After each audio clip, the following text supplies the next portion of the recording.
أعلن افتتاح The 8,564th meeting of the Security Council is called to order. The provisional agenda for this meeting is non-proliferation. The agenda is adopted. وفقا للمادة In accordance with Rule 37 of the Council's Provisional Rules of Procedure, I invite the representative of the Islamic Republic of Iran to participate in this meeting. تقرر ذلك. It is so decided. In accordance with Rule 39 of the Council's Provisional Rules of Procedure, I invite the following briefers to participate in this meeting. Ms. Rosemary DiCarlo, the Undersecretary General for Political and Peacebuilding Affairs, and His Excellency Mr. João Vale de Almeida, Head of the Delegation of the European Union to the United Nations.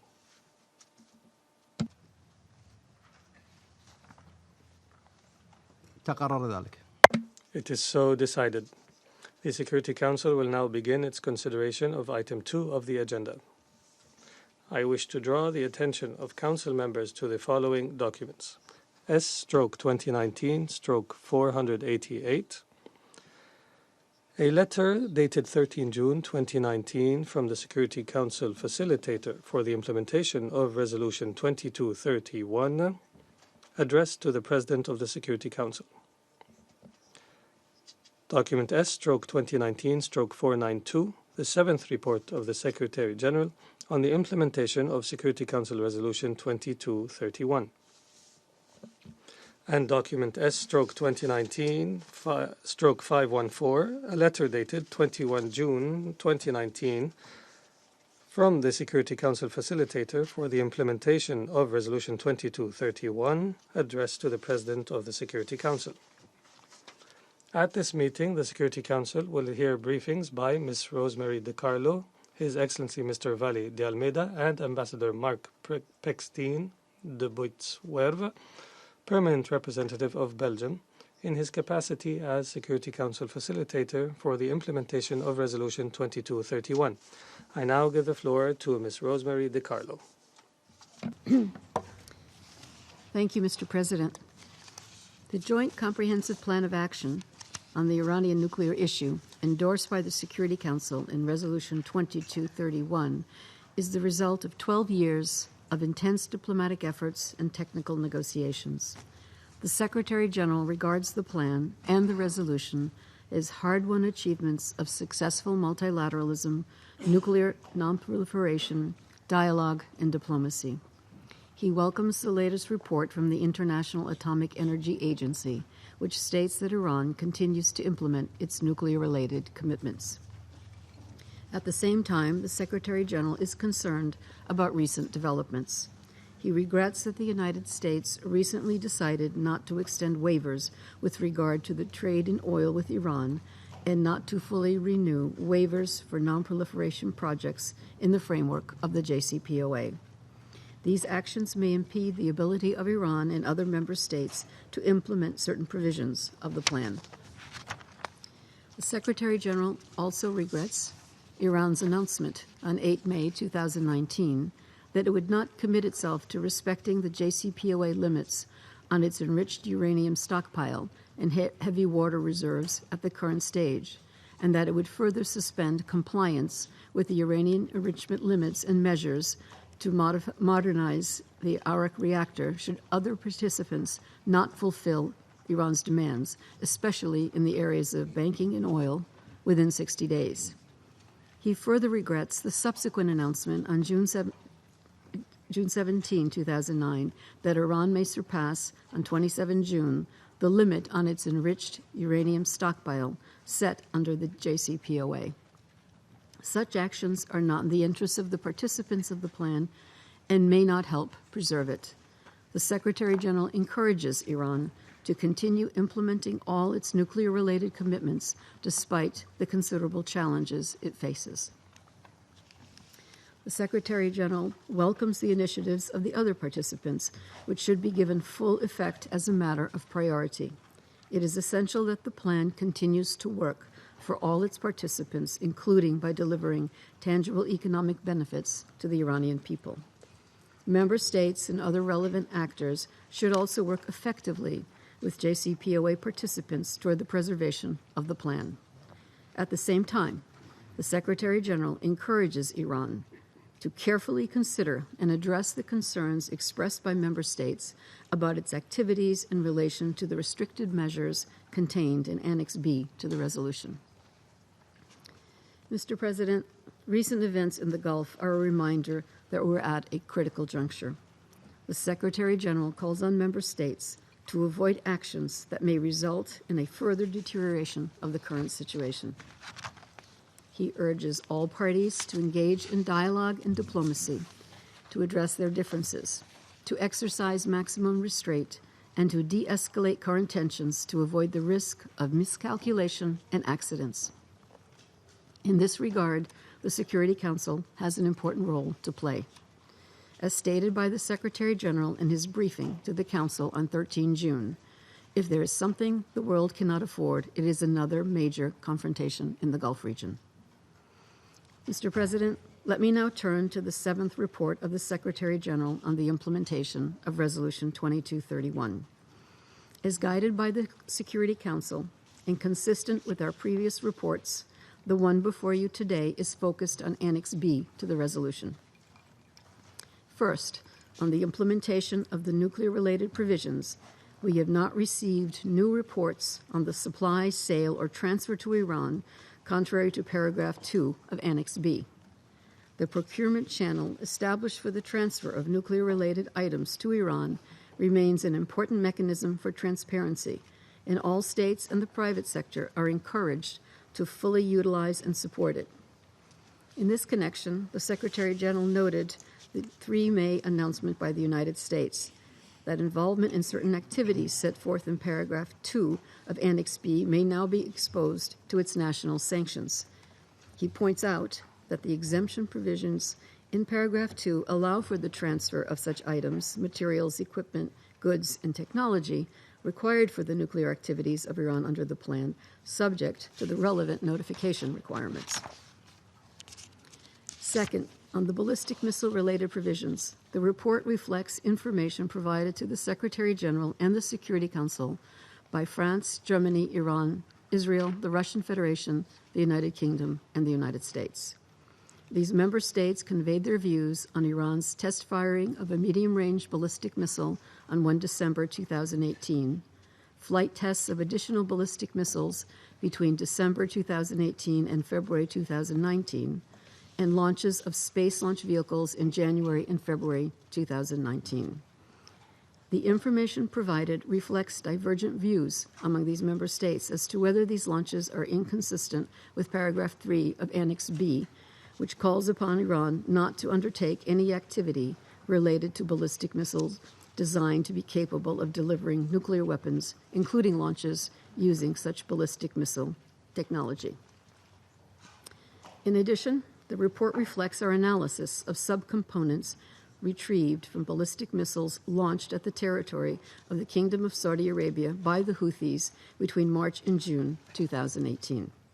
We ascertained that those subcomponents were produced between 2000 and 2010, and some sold as recently as 2012. In our assessment, these production and sale date ranges are incompatible with the Scud missiles known to be in Yemeni stockpiles prior to the outbreak of the current conflict in early 2015.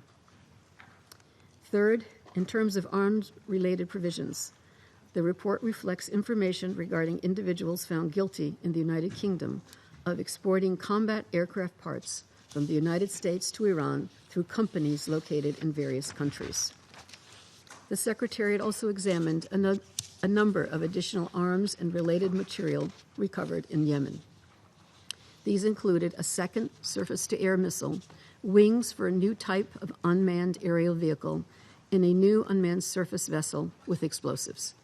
On the basis of design characteristics, markings, and types and manufacturers of specific subcomponents, the Secretariat is confident that these arms and related material or parts thereof are of Iranian manufacture.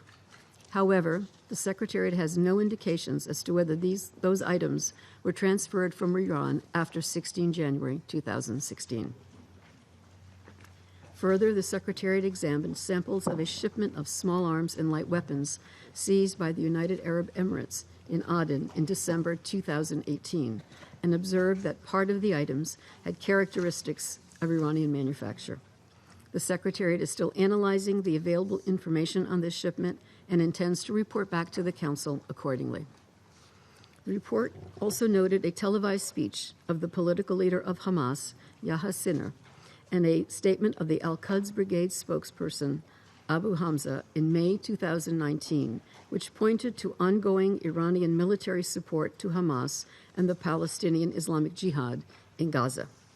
Any Iranian arms transfers after 16 January 2016 would have been undertaken contrary to the provisions of Annex B to Resolution 2231. The report also highlights the continued participation of Iranian entities in foreign arms defense exhibitions. Fourth, the report provides additional information on previous and new travels allegedly undertaken by the commander of the IRGC Quds Force, Major General Qasem Soleimani. It also reflects information received by the Secretariat on an individual and several entities on the 2231 list that may have violated the assets freeze or travel ban measures. To facilitate the implementation of these measures, the Secretary General recommends that the information related to individuals and entities on the 2231 list be updated by the Council. Mr. President, in closing, I would like to acknowledge the leadership of His Excellency Mark Pechstein de Bootswerve in his role as facilitator for the implementation of 2231 and to assure him again of our full support. I'd also like to thank the coordinator of the Procurement Working Group of the Joint Commission for our continued cooperation. Thank you, Mr. President.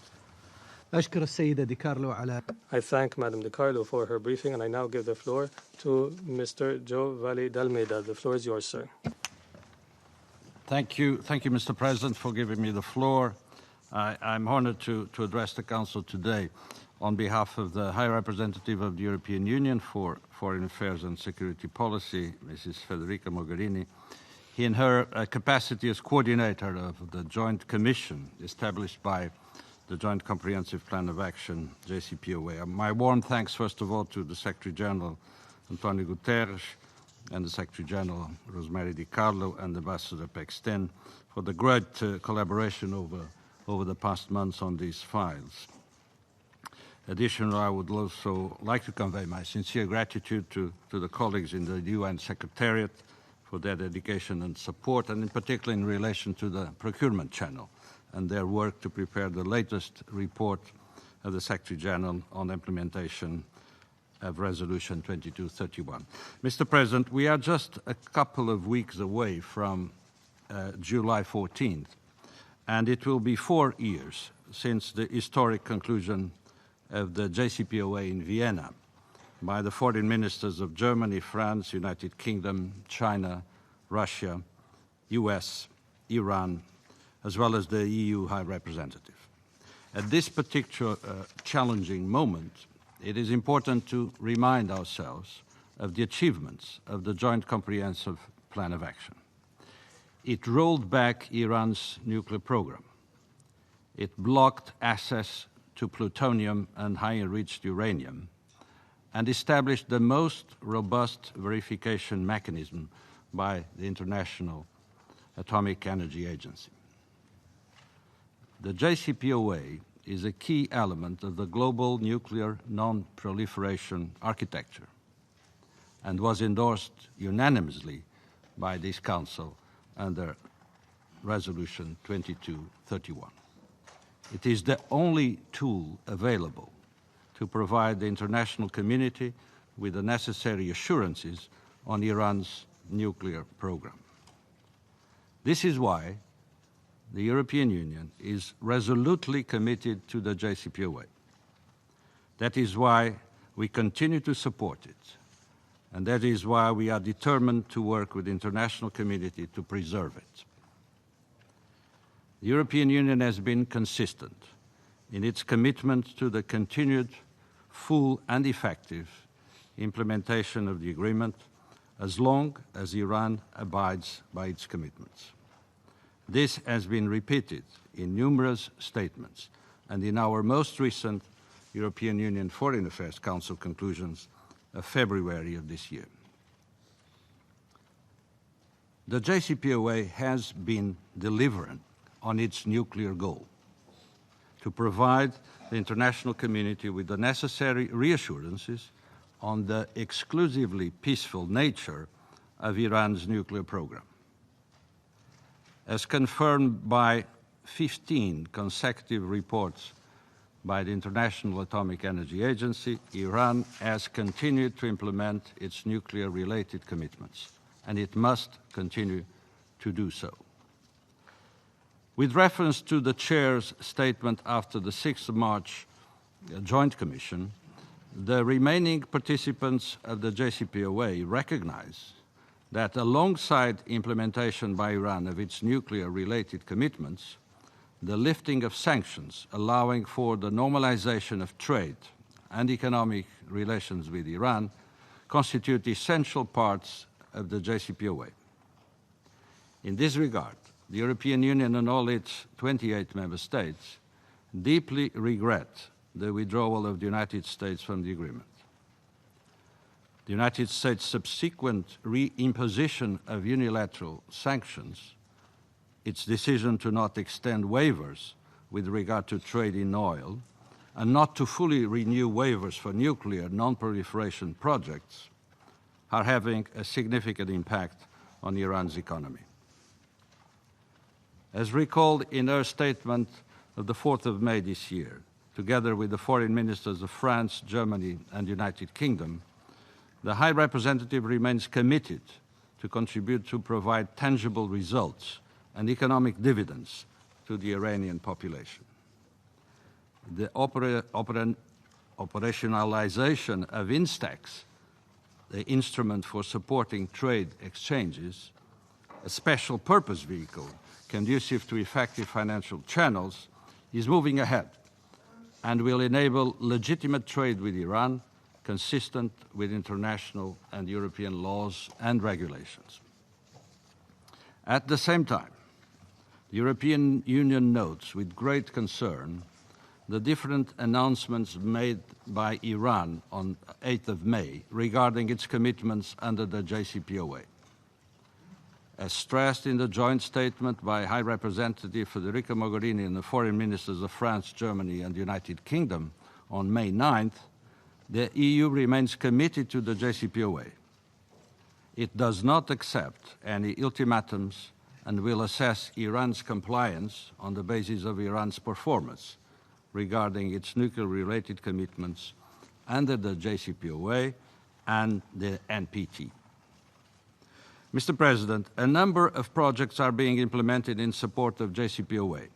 Annex 3 on civil nuclear cooperation, particularly in the field of nuclear safety and regulatory support.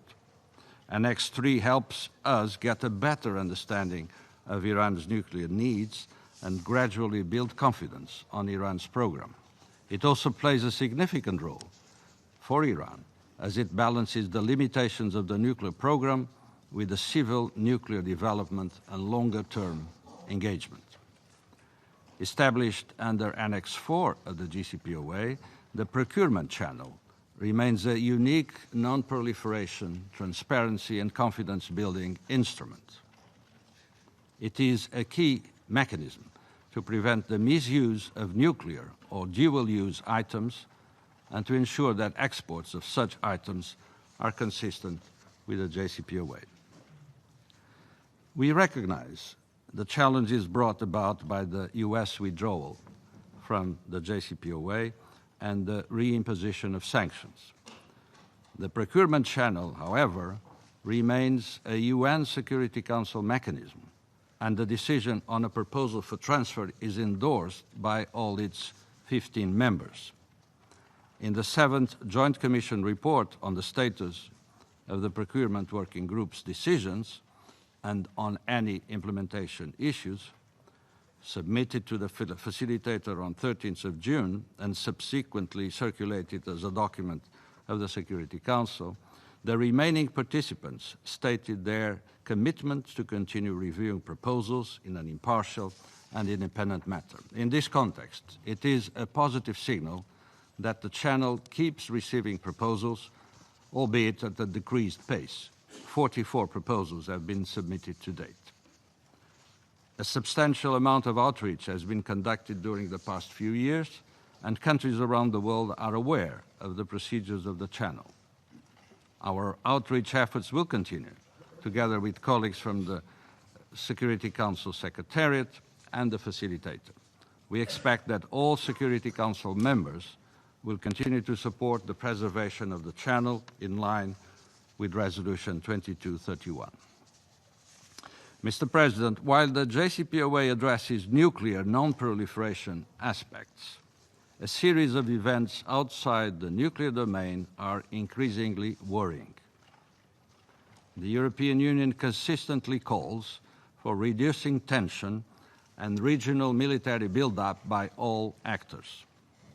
The European Union has repeatedly urged Iran to refrain from activities that could deepen mistrust, such as ballistic missiles tests, which are inconsistent with Security Council Resolution 2231. The European Union is a strong promoter of multilateral diplomacy and continues to advocate for dialogue and constructive engagement. Thanks to the JCPOA, the EU has been able to hold discussion with Iran on regional issues. The EU-led discussions, together with France, Germany, Italy, and the United Kingdom, have already taken place 5 times, with a focus on exchanging views with Iran on regional stability. It is thanks to the JCPOA that this dialogue, as well as other channels of communications between the EU and Iran, has been set up and provides useful platforms for discussions. Today, we may be at a critical juncture regarding the future of the JCPOA. Yet, it should be recalled that the JCPOA is a nuclear agreement that has been working and delivering on its goals. There is also no credible, peaceful alternative to it. The European Union, together with other partners of the international community, will continue to work relentlessly to preserve the JCPOA as long as Iran abides by its commitments. I thank you. I thank His Excellency, Mr. Baladi Almeida, and I now give the floor to Ambassador Vilexin of Belgium. I'm speaking in my capacity as Security Council Facilitator for the implementation of Resolution 2231. Resolution 2231, adopted in July 2015, endorses the Joint Comprehensive Plan of Action, which entered into force in January 2016. The Plan of Action is the result of diplomatic efforts by China, France, Germany, the Russian Federation, the United Kingdom, the United States, the High Representative of the European Union for Foreign Affairs and Security Policy, and the Islamic Republic of Iran, and it represents a comprehensive and lasting solution to the Iranian nuclear issue. As the Secretary General recalls in his report, the Plan of Action is a major achievement in nuclear non-proliferation and in dialogue and diplomacy. It is a cornerstone of multilateralism, peace, and international security. Since its entry into force, and to this day, it has guaranteed the exclusively peaceful nature of the Iranian nuclear program. It is therefore an honor for me to have taken the role of facilitator for the implementation of Resolution 2231 in January of this year. In carrying out this task, I have been able to rely, first of all, on the excellent work done by my colleague of the Netherlands, who was my predecessor as facilitator, and also on the unwavering support of the Secretariat. To them, I offer my thanks. During this mandate, my ambition is to support and improve the implementation of the resolution on behalf of the Security Council by following the 3 guidelines inherited from my predecessor: facilitation of dialogue between the parties, transparency in our work, and support for trade through the procurement channel. This is not an easy task. The Joint Comprehensive Plan of Action currently faces many challenges. I will come back to that. I now come to the 7th report of the facilitator. It has been approved by all members of this council after a comment period and a no objection procedure. In the report, the council is informed of the activities carried out and the status of implementation of Resolution 2231 between 12 December 2018 and 15 June 2019, in conjunction with the reports of the Secretary General and the Joint Commission. As the text is rather technical in nature, I will not review all the elements that make it up. My report is at your disposal for reference and full information. However, allow me to mention the following 3 points. First, I would like to recall the 2 meetings of the Council in the 2231 format during the reporting periods. On 3 April 2019, the coordinator of the Procurement Working Group of the Joint Commission came to make a presentation on the procurement channel. On 24th of June, the Security Council discussed the findings and recommendations contained in the 7th report of the Secretary General prior to its public release. Second, in my role as facilitator, I also held several bilateral consultations with member states and their representatives, including the Islamic Republic of Iran, to discuss issues related to the implementation of Resolution 2231. Third, there are also references in my report to the 2 reports issued by the International Atomic Energy Agency during the reporting periods in February and May 2019. In its most recent report, the agency certified for the 15th time that Iran is in compliance with its nuclear commitments under the Plan of Action. I wish to underline the central role, impartial, factual, and professional, played by the agency in the implementation of the plan. Mr. President, let's be realistic. The Joint Comprehensive Plan of Action is at a crossroads, and my role as an honest broker is not to look away from this reality, but rather to identify with full impartiality the point of disagreement so that the parties can find an agreed solution. The various letters circulated within the 2231 format reflect the state of deliberations among these parties. These communications are listed and summarized in my report, including the responses received from the Permanent Mission of Iran. The points of disagreement regarding the restrictive measures contained in Annex B to Resolution 2231 stand out from their examination. First, with regard to Iran's activities related to missiles and space launchers, I note, as referred to in the report of the Secretary General, the various letters signed by several member states describing these activities as inconsistent to Annex B, and the counter-arguments of Iran based on a different reading of paragraph 3 of the same Annex B. The differences of interpretation of this paragraph 3 constitute a major and recurring point of contention. Lastly, other letters focused on possible Iranian arms transfers in the region, which are another source of disagreement. The exchange of correspondence also included, of course, the latest developments regarding compliance with the entire Joint Comprehensive Plan of Action and Resolution 2231. I note the concerns expressed following the strengthening of the economic sanctions imposed by the United States since its withdrawal from the plan, and more recently, the end of some exemptions for non-proliferation nuclear projects, which impacts compliance with Resolution 2231. I also note the concerns expressed on the recent announcements by Iran regarding non-compliance with some of its commitments.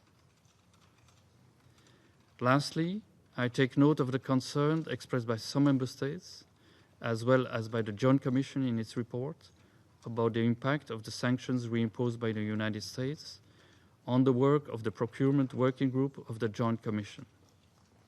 The procurement channel is definitely at the heart of the Plan of Action mechanism. It ensures that the transfers approved through it comply with the provisions of the resolution. In conclusion, Mr. President, I join with the other bodies responsible for the implementation of Resolution 2231, the Secretary General and the Joint Commission, in strongly regretting the deterioration of the current context, which affects compliance with Resolution 2231 and the Plan of Action. Questions of international peace and security require collective responses, which is the raison d'être of this Council. The Plan of Action and Resolution 2231 constitute one of these responses and enjoy very broad support within the international community.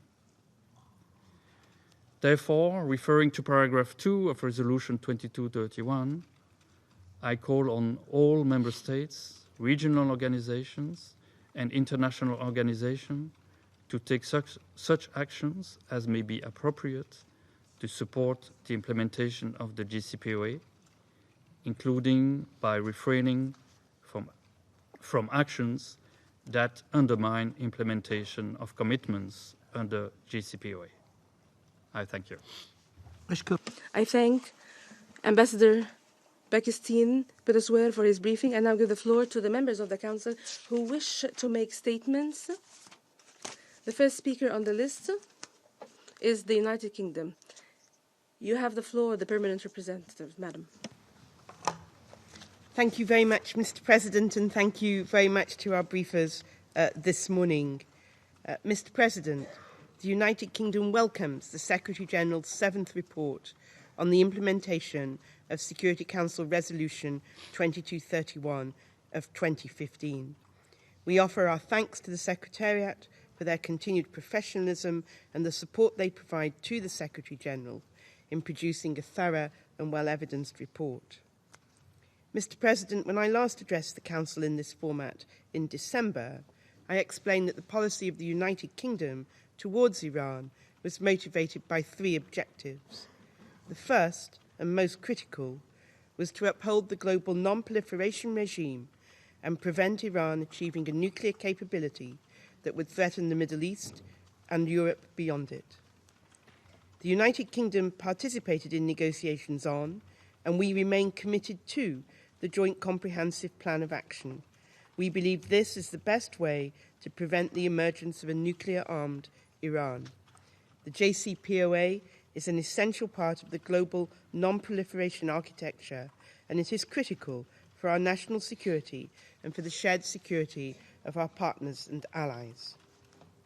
We therefore once again express our regret at the US decision to leave the JCPOA, to reimpose sanctions on Iran, and not to renew fully waivers for nuclear non-proliferation projects in the framework of the plan. These actions are contrary to the goals set out in the plan and in Resolution 2231. We continue to work hard to operationalise INSTEX, to ensure that legitimate business with Iran can continue. We have also participated in core projects within the deal, including taking on the role of co-chair of the Iraq Modernization Project. Mr. President, so long as Iran remains in full compliance, the United Kingdom will do everything we can to support the deal. We are working extremely hard with our E3 partners on INSTEX. We welcome the latest International Atomic Energy Agency reports of February and May and the Secretary-General's report, which confirm that Iran continues to uphold its commitments under the JCPOA, as we heard from our briefers this morning. But, Mr. President, we are deeply concerned that this meeting takes place just as Iran threatens to cease performing its commitments under the JCPOA by exceeding its low-enriched uranium stockpile limit. If Iran does go over these limits, the non-proliferation benefits of the deal will be eroded. I therefore urge Iran not to undertake activity which will go beyond the limits specified in the JCPOA and to continue to implement its commitments in full. The second UK objective, Mr. President, that I shared with the Council in December was the necessity to constrain Iran's actions which threaten the stability of the region. I made clear that while SCR 2231 was an endorsement of the JCPOA, it was understood by all in this Council at the time of adoption that it was designed not just to address nuclear issues, but to continue to impose binding restrictions to curb Iran's ballistic missile and proliferation activity, which, as I said earlier, threaten the region and beyond. Mr. President, as we've also heard this morning, Iran continues to conduct ballistic missile activity that is inconsistent with SCR 2231. Iran has denied that these activities are inconsistent with 2231 because it claims it does not intend to put a nuclear weapon on these missiles. As the Secretary-General report notes, the UK, France and Germany have set out clearly in letters to this Council how these missiles are designed to be capable of delivering a nuclear payload. To be clear, designed to be capable means having the capabilities by virtue of technical design. The stated intent is irrelevant. As our letters set out, we use MTCR Category 1 to make our assessment of nuclear deliverability. The technical specifications under MTCR Category 1 constitute the only widely internationally accepted definition of nuclear deliverability. In addition to the 35 states participating in the MTCR, these criteria have also been widely adopted amongst non-MTCR governments with respect to implementing obligations under Security Council Resolution 1540. It is therefore the most objective criteria available to assess consistency with Security Council Resolution 2231. And just to quote from the criteria, Mr. President, in the context of Resolution 2231 and consistent with the MTCR criteria, quote, designed to be capable of delivering a nuclear weapon, unquote, means capable of carrying a payload of 500 kilograms or more over a range of 300 kilometers or more. Iran has also, Mr. President, transferred missiles to a number of armed groups in violation of several Security Council resolutions, including resolutions 2231, 2216 and 1540. The latest report from the Secretary-General contains concerning information regarding the firing of a surface-to-surface missile in January from the area of Damascus towards the Golan Heights and the transfer of technical know-how for UAV production to Iraq, in violation of arms transfer restrictions. It also mentions the attack on Abha Airport on 12 June, although the type of projectile used in the attack has yet to be determined. The United Kingdom considers the transfer of such weapons to be in contravention of Security Council resolutions 2231 and 2216.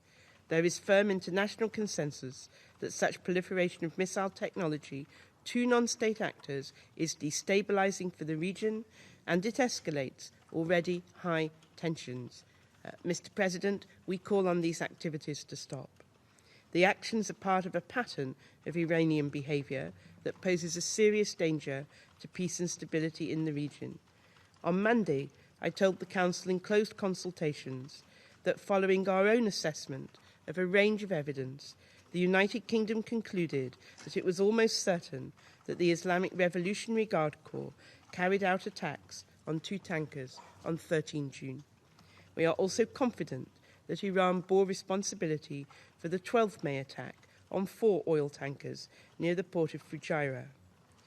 Mr. President, there can be no justification for attacks on maritime traffic that contravene international rules on freedom of navigation and maritime transport, and that further threaten peace and security in the region. Current tensions and instability serve no one. As the Secretary-General has made clear, the world cannot afford a conflict in this region, and therefore, Mr. President, I want once again to call for de-escalation, for dialogue, and for full respect for international rules. Mr. President, the final objective that I set out in December was the hope that Iran could normalise its economic and diplomatic relations with the region and beyond, and assume its rightful role as a prosperous, responsible power constructively engaged. We still believe that this is possible, and the United Kingdom will continue to play our full part alongside international partners to find diplomatic solutions to reduce the current tensions and to uphold the landmark JCPOA nuclear agreement. And I urge Iran to join us and do the same. Thank you. I thank the representative of the United Kingdom for her statement. I now give the floor to the representative of Côte d'Ivoire. Thank you, Mr. President. I'd like to begin by thanking Ms. Rosemary DiCarlo for her 7th semi-annual report of the Secretary General concerning implementation of Resolution 2231. Let me also congratulate our excellent colleague, Ambassador Mark Pechstein de Boitswerve, Permanent Representative of the Kingdom of Belgium, on his role as facilitator for his remarkable work thus far to promote implementation of Resolution 2231. It is also my pleasure to welcome here Ambassador João Vale de Almeida, head of the European Union delegation, and who is also coordinator of the Joint Commission. Mr. President, 4 years after its conclusion and endorsement by the Security Council through Resolution 2231, the Joint Comprehensive Plan of Action, the aim of which was to address the concerns of the international community regarding the Iranian nuclear program, is more than ever at a critical juncture. Indeed, the concerns regarding the viability of this agreement are being stoked by a series of adverse events as we get ready to celebrate the 50th anniversary of the entry into force of the Nuclear Non-Proliferation Treaty. The unilateral withdrawal of one of the key actors and the mounting tensions in the Persian Gulf are undermining the foundations of this agreement, which was secured after many long years of multilateral negotiations. Despite the repeatedly reaffirmed commitment of the other partners, the combination of these negative factors I just mentioned are undermining the agreement. Like any other human endeavor, this is an imperfect agreement, and it was designed to temper the military ambitions of the Iranians. And it's for this reason that Côte d'Ivoire is of the view that it is necessary for us to pool our efforts to prevent the undermining of the consensus around the JCPOA. We must therefore, and despite the stumbling blocks, maintain the international mobilization and support for this agreement, which in our view is fully in keeping with multilateral efforts to tackle nuclear proliferation. Côte d'Ivoire, therefore, fervently hopes that responses to the potential gaps of the JCPOA be crafted within the framework of the Joint Commission as provided for in Annex 4 so as to come up with consensus-based solutions that are dynamic, taking into account the observations and apprehensions expressed by all parties. My country holds the deep conviction that the multilateral approach is the only way to dispel through frank and proactive dialogue the mutual distrust and to come up with mutually acceptable solutions. Mr. President, my country holds the view that keeping the agreement alive is contingent on the commitment of the signatory parties and a de-escalation in current tensions, and it has the potential to spark, if not an armed conflict with potentially disastrous consequences for the Persian Gulf in particular and for the world in general. Given our strong attachment to the peaceful settlement of disputes through dialogue, my country would therefore like to encourage the partners concerned to exercise restraint and to refrain from any hostile acts that could jeopardize international peace and security. Accordingly, Côte d'Ivoire condemns the recent attacks against oil tankers in the Straits of Hormuz and the threats that they pose to international trade, the security of international trade, that is. We call for an impartial investigation to identify the perpetrators and for them to be brought before the relevant adjudicatory bodies. Mr. President, my country encourages the Iranian authorities to maintain their commitments undertaken under the JCPOA and to continue their cooperation with the IAEA. And here we wish to point out that the 15th report of the IAEA on the verification of Iran's compliance with its nuclear commitments, which was published on the 14th of June, concluded that Iran was abiding by its commitments, especially with respect to its quota of enriched uranium. For this reason, my country expresses our strong wish to see the Iranian authorities renounce any decision to withdraw from this agreement. Mr. President, the history of international relations teaches us that the worst tragedies experienced by humanity often stemmed from the failure of nations to engage in constructive dialogue, which is essential to reconciling partisan interests and to ensure that peace triumphs across the world. And as the sabers are being rattled and the belligerent rhetoric being ratcheted up, and as the specter of conflict looms in the Gulf, Côte d'Ivoire joins the urgent call for bold dialogue to be resumed between all the parties so as to avert a major conflict, one that we can all do without. Thank you, sir. أشكر مندوب. I thank the representative of Côte d'Ivoire for his statement. I now give the floor to the representative of France. Monsieur le Président. Mr. President, I would like to thank Under-Secretary General Rosemary DiCarlo, Ambassador Valide Almeida for the European Union, and the Ambassador of Belgium in his capacity as facilitator for the implementation of Resolution 2231 for their very informative briefings. I would also like to commend the professionalism and the hard work of the Secretariat, which has produced a good quality, very precise and balanced report.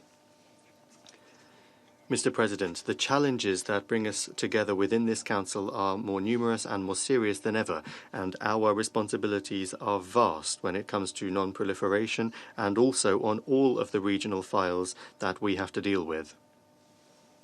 In this context, our responsibility is to be fully mobilized to prevent and resolve crises. It is this commitment and this collective mobilization which, in 2003, upon the initiative of the E3 and with the support of this Council, allowed us to outline the path towards negotiations with Iran, which led to the adoption of the Joint Comprehensive Plan of Action, the JCPOA, in 2015. This agreement was sealed by the adoption of Resolution 2231, a resolution brought by the 5 permanent members of this Council reflecting their unity and our collective unity on non-proliferation, which is at the heart of our security. France remains firmly committed to preserving this framework and will actively continue its efforts to implement its obligations under the JCPOA with its partners from the European Union, as long as Iran respects its nuclear commitments. Mr. President, the JCPOA, which brought an end to a serious nuclear proliferation crisis, is a cornerstone of the stability of the entire Middle East and an essential non-proliferation instrument.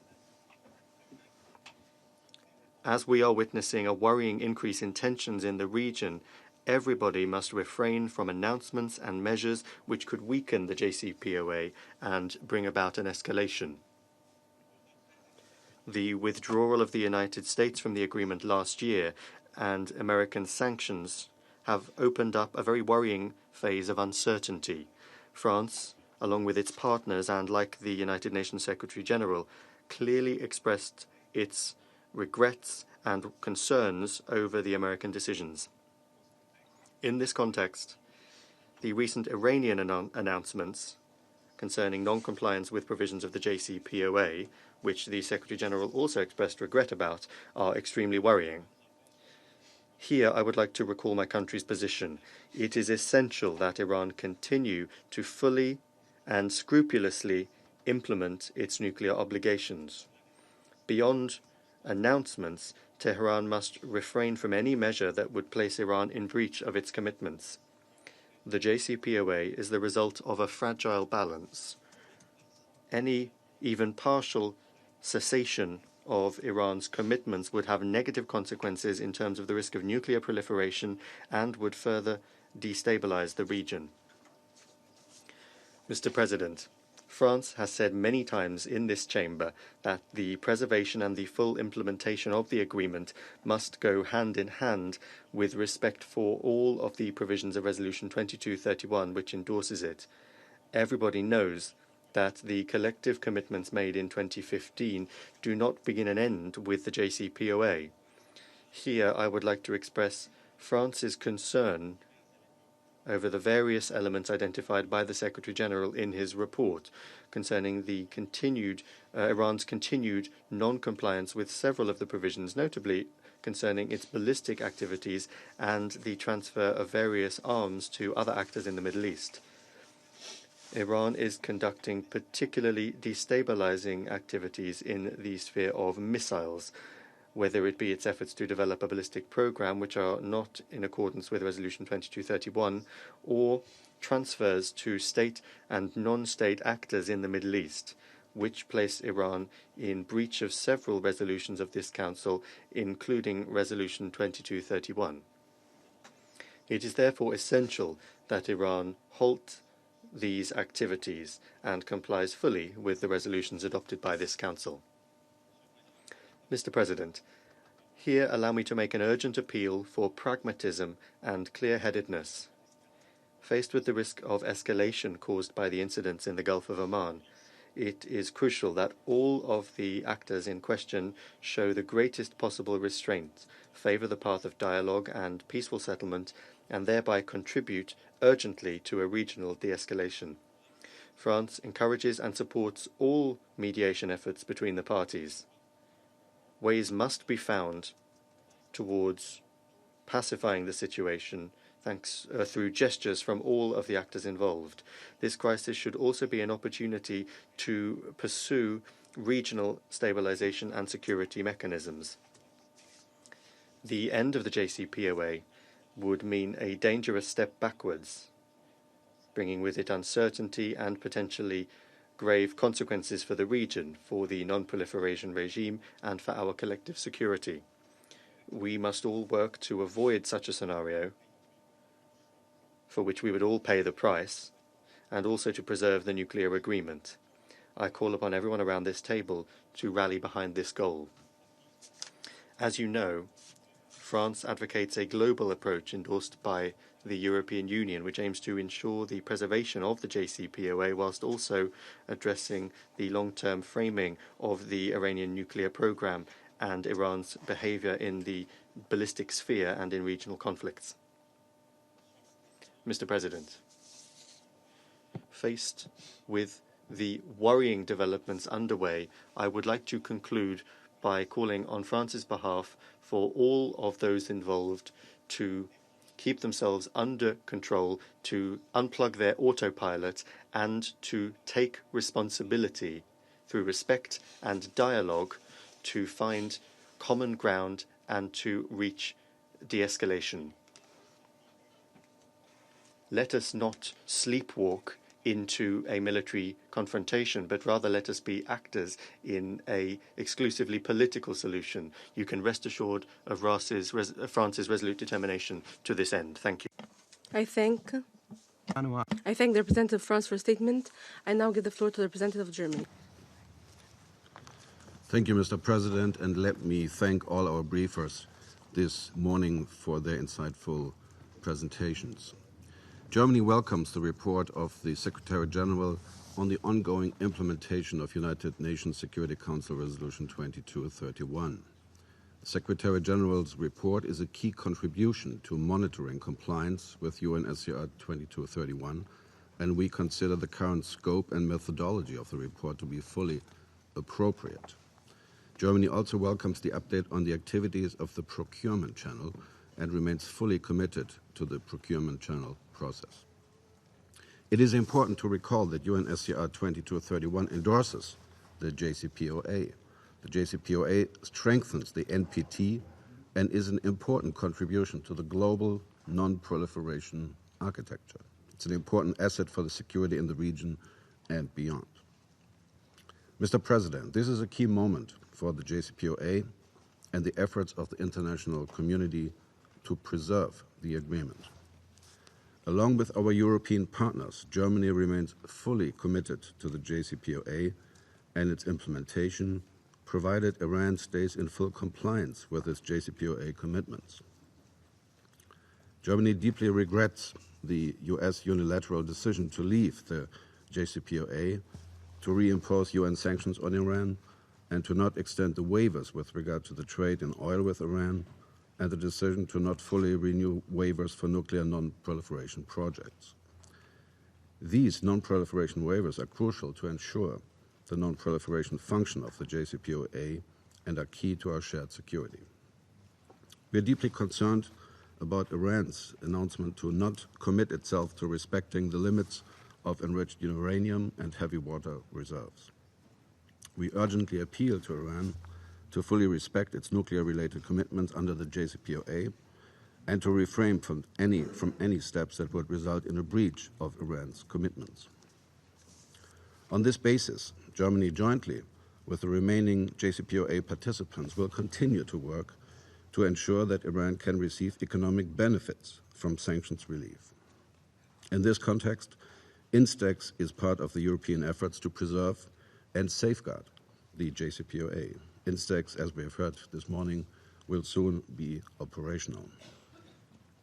The full and effective implementation of UNSCR 2231 Annex B in all its aspects is also of key importance for regional and international stability. We encourage all states to continue taking appropriate steps to ensure respect for and compliance with the provisions contained in Annex B. Mr. President, Germany agrees with the Secretary General that the issues not directly related to the nuclear deal should be addressed without prejudice to preserving the agreement.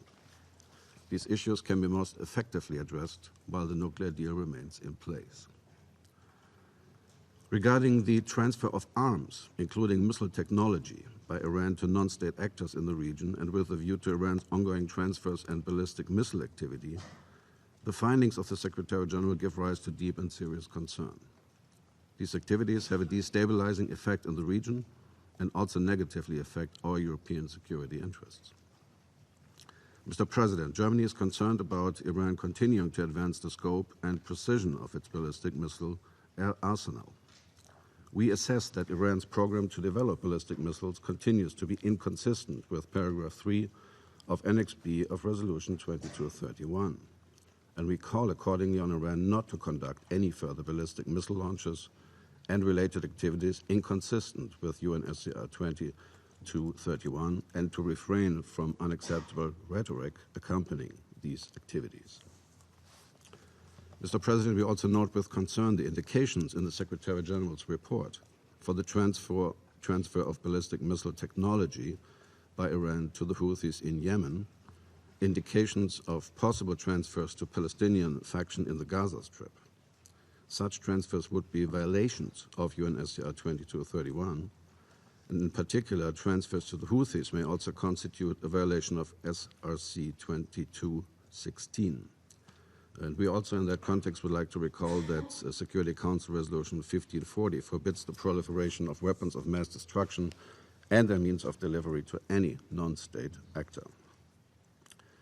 Furthermore, the transfer of arms and missile technology to the Houthis endangers the implementation of the Stockholm Agreement in Yemen. And beyond that, the proliferation of missile technology to an increasing number of non-state actors in the Middle East is a deeply worrying development. If not stopped, this will have an exacerbating effect on current and future armed conflicts in the region. Mr. President, Germany therefore strongly calls on Iran to refrain from any transfers of ballistic missiles or missile technology, as well as transfer of any other arms and related material from Iran, and to fully respect UN Security Council 2231 Annex B. We have taken note of the suggestion of the Secretary General in the report that updated and more detailed entries would facilitate the implementation of restrictive measures of Annex B to Resolution 2231. Germany stands ready to support efforts to provide factual updates and clarifying specifications to the list of entries as needed. Mr. President, before concluding, let me once again say that Germany remains fully committed to the JCPOA and to the implementation of Resolution 2231. We call on all states, and in particular Iran, to make greater efforts to build trust with its neighbors and to play a more constructive role in the region.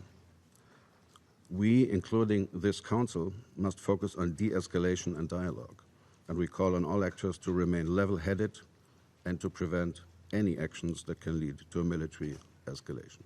Thank you very much. I thank the representative of Germany for his statement. I now give the floor to the representative of the Russian Federation. Thank you, Mr. President. We thank Rosemary DiCarlo for presenting the report of the Secretary General on resolution of the Security Council 2231, and also João Vale de Almeida for his briefing.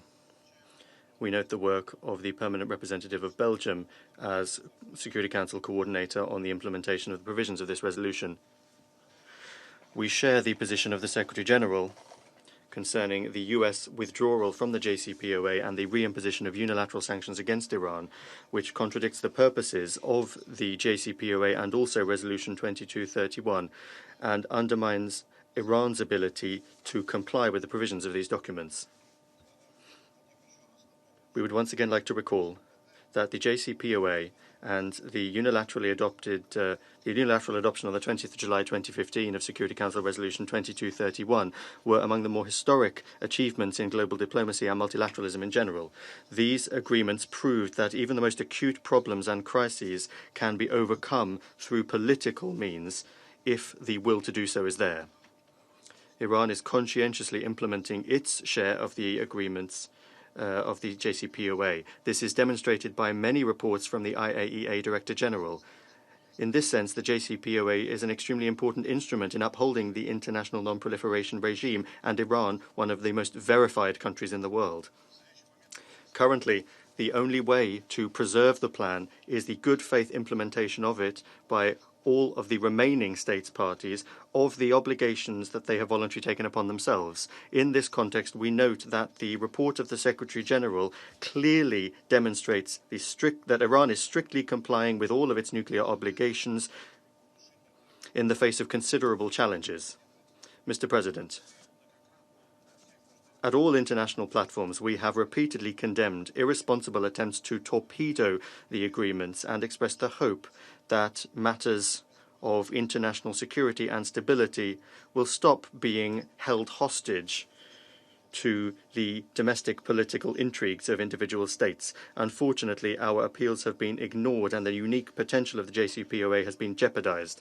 By unilaterally leaving the JCPOA and undermining these agreements that are fundamental for regional and global security, the United States is now trying to shift the blame for everything.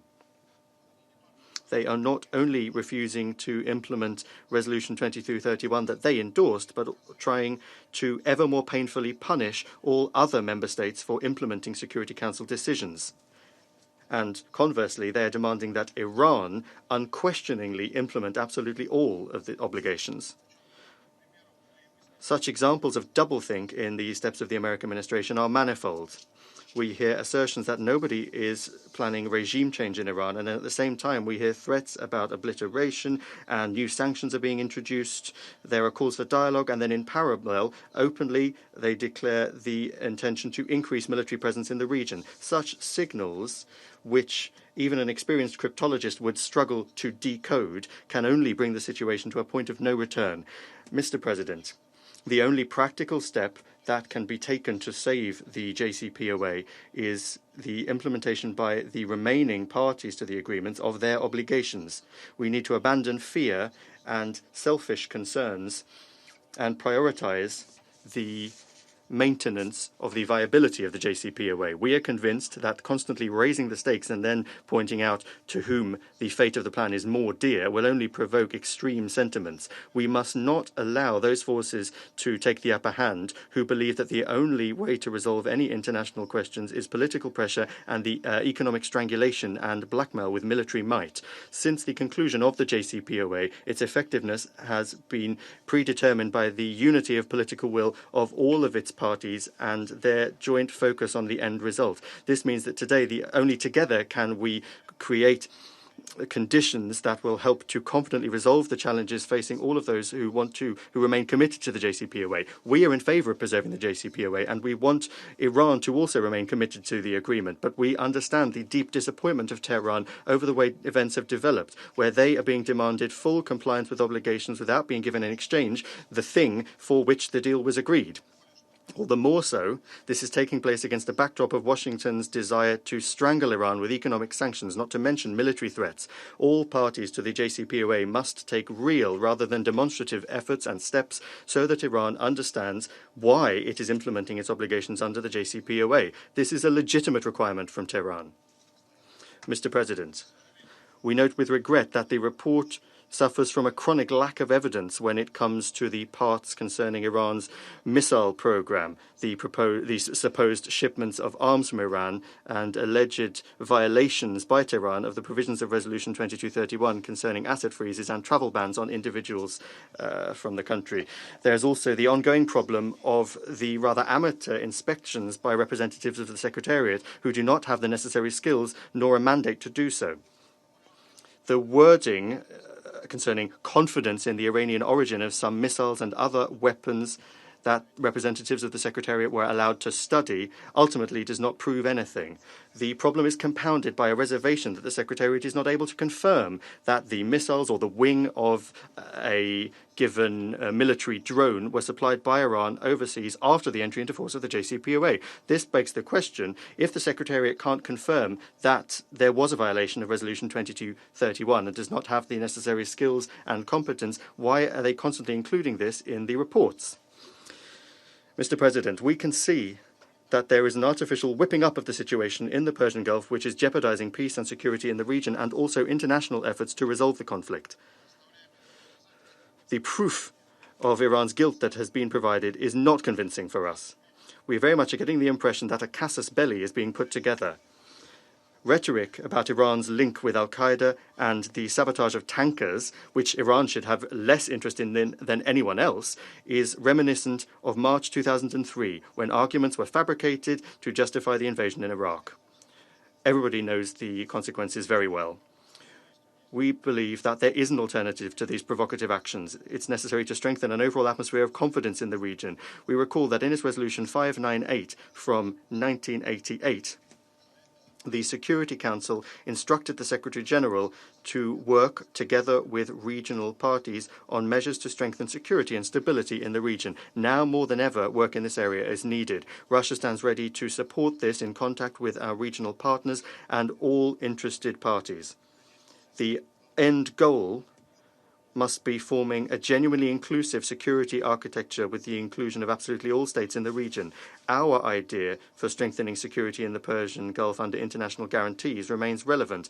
Implementation of this could begin with holding a conference with the participation of states in this sub-region, with ultimately the involvement of other Middle Eastern states. And of course, we support the call of the UN Secretary General for all steps to be taken that could lead to a de-escalation.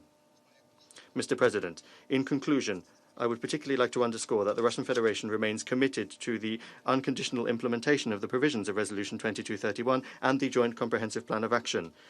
We join the appeal from the Secretary-General in the report to avoid provocative statements and actions which could have a negative impact on regional stability. We will continue to strive for dialogue aimed at finding compromises and a balance of interests. This is the only way. Only through coordinated collective efforts will we be able to bring the current development of events back under control. Thank you. أشكر مندوب الاتحاد الروسي على بيانه وأعطي الكلمة الآن إلى I thank the Russian Federation. I give the floor to the South Africa. Mr. President, please allow me to begin by thanking the briefers for their detailed and insightful presentations. My delegations join others in welcoming the 7th report of the Secretary General on the implementation of the Security Council Resolution 2231, and I wish to reaffirm South Africa's commitment to the full implementation of the Security Council Resolution. Mr. President, South Africa welcomes the JCPOA as the landmark diplomatic achievement in the area of nuclear non-proliferation since the signing of the Comprehensive Test Ban Treaty, CTBT, in 1996. The JCPOA is a milestone deal reached after 12 years of intense diplomatic efforts and complex negotiations by China, France, Germany, Russian Federation, United Kingdom, United States, and the EU with the Islamic Republic of Iran on 14 July 2015. In that regard, my delegation fully supports the Secretary General's view expressed in his report that such diplomatic efforts, and I quote, hard-won achievement must be preserved and must be built upon. Mr. President, South Africa welcomes the fact that Iran complied with all its nuclear-related commitments as confirmed by the 15th report of the International Atomic Energy Agency, IAEA, submitted to the Council on 31st of May 2019. It remains of utmost importance for Iran to continue to comply with the provisions of the JCPOA. It is important for all the remaining parties in the JCPOA to fully implement and comply with the provisions of the JCPOA. Mr. President, South Africa deeply regrets the decision by the United States to withdraw from JCPOA, and for furthermore, share the disappointment expressed by Secretary General in his report regarding the U.S. decision not to renew waivers for nuclear non-proliferation projects in the framework of the JCPOA. It is our view that this decision by the U.S. will affect the ability of Iran to fully implement the provisions of the JCPOA and the 2231 resolution. It will be important to recall that the lifting of sanctions, especially in certain nuclear-related material, was part and parcel of the JCPOA. Mr. President, whilst we commend the benefits of the JCPOA as an essential instrument of nuclear non-proliferation, we wish to stress that the total elimination of nuclear weapons is the only guarantee that it will never be used again by anyone under any circumstances. South Africa wishes to remind this Council that the nuclear disarmament and nuclear non-proliferation are mutually reinforcing processes. Lack of progress on nuclear disarmament will inadvertently affect the gains made on nuclear non-proliferation. South Africa wishes to underline the importance of respecting the unalienable rights of state parties to NPT to use nuclear energy for peaceful purposes.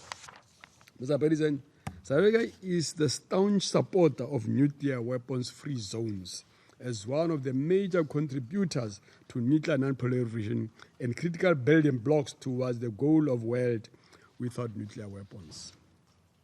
In that regard, my delegation wished to highlight the urgent need for the establishment of the Middle East free of nuclear weapons and other weapons of mass destruction. South Africa has welcomed the General Assembly decision 73/546 of December 2018, mandating the convening of the conference to establish such a zone to be held in November 2019. We call upon all the countries of the region that will participate in good faith to ensure that the conference is indeed a success.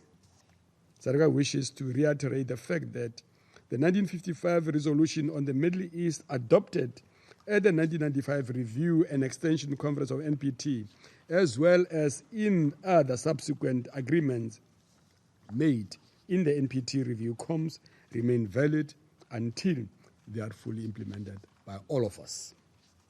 Finally, Mr. President, regarding the broader security of the region, South Africa joins others in expressing its concern about the growing tensions in the Persian Gulf and its impact on international peace and security. South Africa urges all parties involved to exercise the utmost restraint and not to allow the situation to get out of hand. This Council must support initiatives aimed at restoration of peace and stability, not only in the Persian Gulf, but also in the broader Middle East region. I thank you, Mr. President. أشكر مندوب جنوب أفريقيا على بيانه وأعطي. I thank the representative of South Africa and now give the floor to the representative of Peru. All right, We're grateful for the convening of this meeting and for the important briefings we heard from Undersecretary General Rosemary DiCarlo and Ambassadors João Pedro Vale Almeida. And we're also grateful to Ambassador Mark Bechstein for his very helpful briefing as facilitator of implementation of the resolution. Peru attaches a high priority to the compliance with and implementation of Resolution 2231, through which the Council endorsed the Joint Comprehensive Plan of Action on the Iranian nuclear program. It's our view that this instrument and the subsequent monitoring and verification regime is proof positive of the value of multilateralism and diplomacy to peacefully resolve international disputes and to maintain international peace and security, and therefore it should be preserved. We have been following very closely implementation of the plan here in the Security Council as well as in the Board of Governors of the International Atomic Energy Agency. And here we take note of the report of the Secretary General, and it is our wish to underscore that based on verifications conducted by the IAEA, the Islamic Republic of Iran has been complying with all provisions under the plan. However, we must express our regret, as did the Secretary General, at the United States withdrawal from the plan and the undertaking of other actions that may impede the ability of the parties to implement certain provisions of the JCPOA and Resolution 2231. And given the decision of other parties to the JCPOA to maintain their commitment to the agreement, and given their support to the IAEA's verification efforts, we note with regret Iran's announcement on the 8th of May that it would not abide by its commitment on its enriched uranium reserve limits and hard water at the current stage should the other parties to the agreement fail to meet its demands within a 60-day deadline. Furthermore, we underscore the need to strictly comply with all the restrictive measures set out in Annex B of the resolution that include nuclear energy-related transfers, ballistic missiles, and other weapons to or from Iran, as well as provisions on the freezing of assets and embargoes on travel. More specifically, and in line with paragraph 3 of Annex B of Resolution 2231, we wish to call on Iranian authorities to refrain from undertaking any activity related to ballistic missiles designed to deliver nuclear weapons, including those launches that such ballistic missile technology may be used for. Most important in our view is the need for the Iranian authorities to exercise caution and moderation, taking into account that the development of their ballistic missile program could be perceived as a provocation and or an armed escalation capable of increasing tensions in a particularly unstable region. We support the work that has been carried out by the procurement challenge as a vital transparency and confidence-building mechanism, which ensures that transfers are in keeping with the provisions and objectives of the plan and Resolution 2231. Mr. President, we underscore the importance of this Council to maintain unity regarding its responsibility as guarantor of the full effect and implementation of the JCPOA and Resolution 2231, to ensure the non-proliferation regime remains in force, and to ensure that we maintain international peace and security. And finally, given the sensitive situation in the Persian Gulf, we join others in calling on the parties to exercise caution and to de-escalate tensions and to resolve their differences through dialogue. Thank you. I thank the representative of Peru, and I now give the floor to the representative of Poland. Mr. President, I would like to thank today's briefers, Under-Secretary General Rosemary DiCarlo, Ambassador João Valde Almeida, for their respective informative presentations. Allow me also to thank Ambassador Mark Pexting de Buitswerve for his work as facilitator for the implementation of Resolution 2231. Poland supports the procurement channel and the procurement working group, as well as coordinating role of the European Union.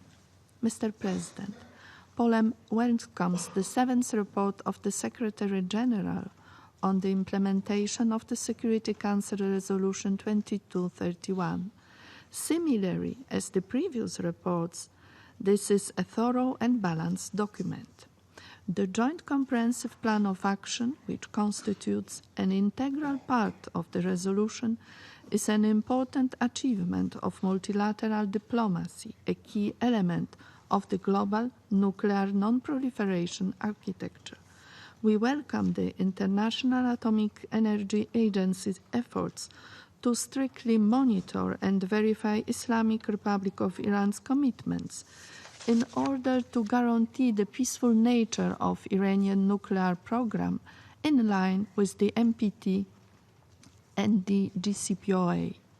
We note that the International Atomic Energy Agency has reported that Iran is effectively implementing its nuclear-related commitments under the plan, and the fact that the agency itself continues to verify the non-diversion of declared nuclear material and the absence of undeclared nuclear material and activities in Iran. However, in this context, we are extremely concerned with Iran's announcement that it will not commit itself to respecting the limits of enriched uranium and heavy water reserves, and that it will further suspend compliance with uranium enrichment limits and measures to modernize the Arak heavy water reactor. We share Secretary General's view that such an ultimatum is counterproductive and may not help preserve the plan and interest of Iranian people. It will be difficult for the international community to defend the JCPOA after Iran will have ceased full implementation of the plan.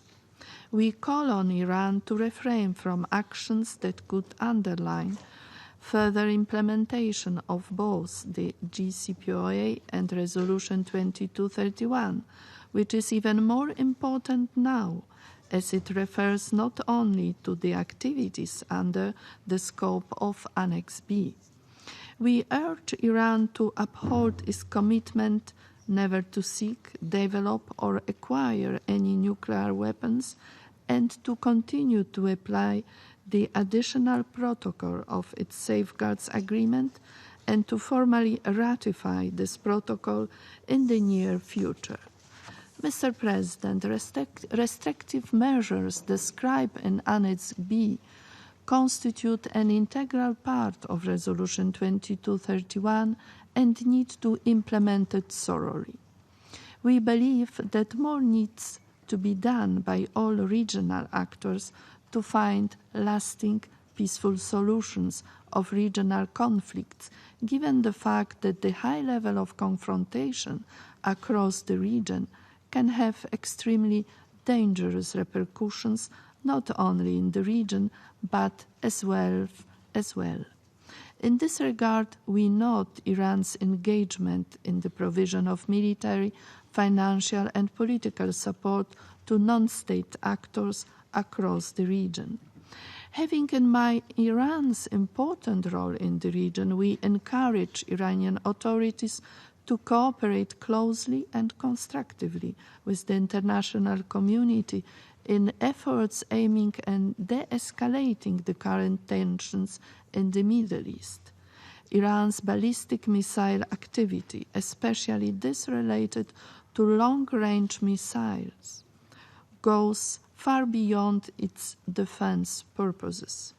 Ballistic missile launches are inconsistent with the provisions of the UN Security Council resolutions 1540, 2216 and 2231. Together with other members of the European Union, we underline that tensions and distrust in the Middle East should not be further exacerbated, and we call upon Iran to play a constructive role in this regard and avoid hopeful rhetoric. Thank you, Mr. President. I thank the representative of Poland, and I now give the floor to the representative of Indonesia. Shukran, Mr. President. We thank the Undersecretary General Rosemary DiCarlo, Ambassador de Amilda of the European Union Delegation, and Ambassador Pextin de Buitswerve of Belgium as his capacity of Security Council Facilitator for the implementation of Resolution 2231 for their reports and briefings to the Council on the implementation of the Resolution 2231.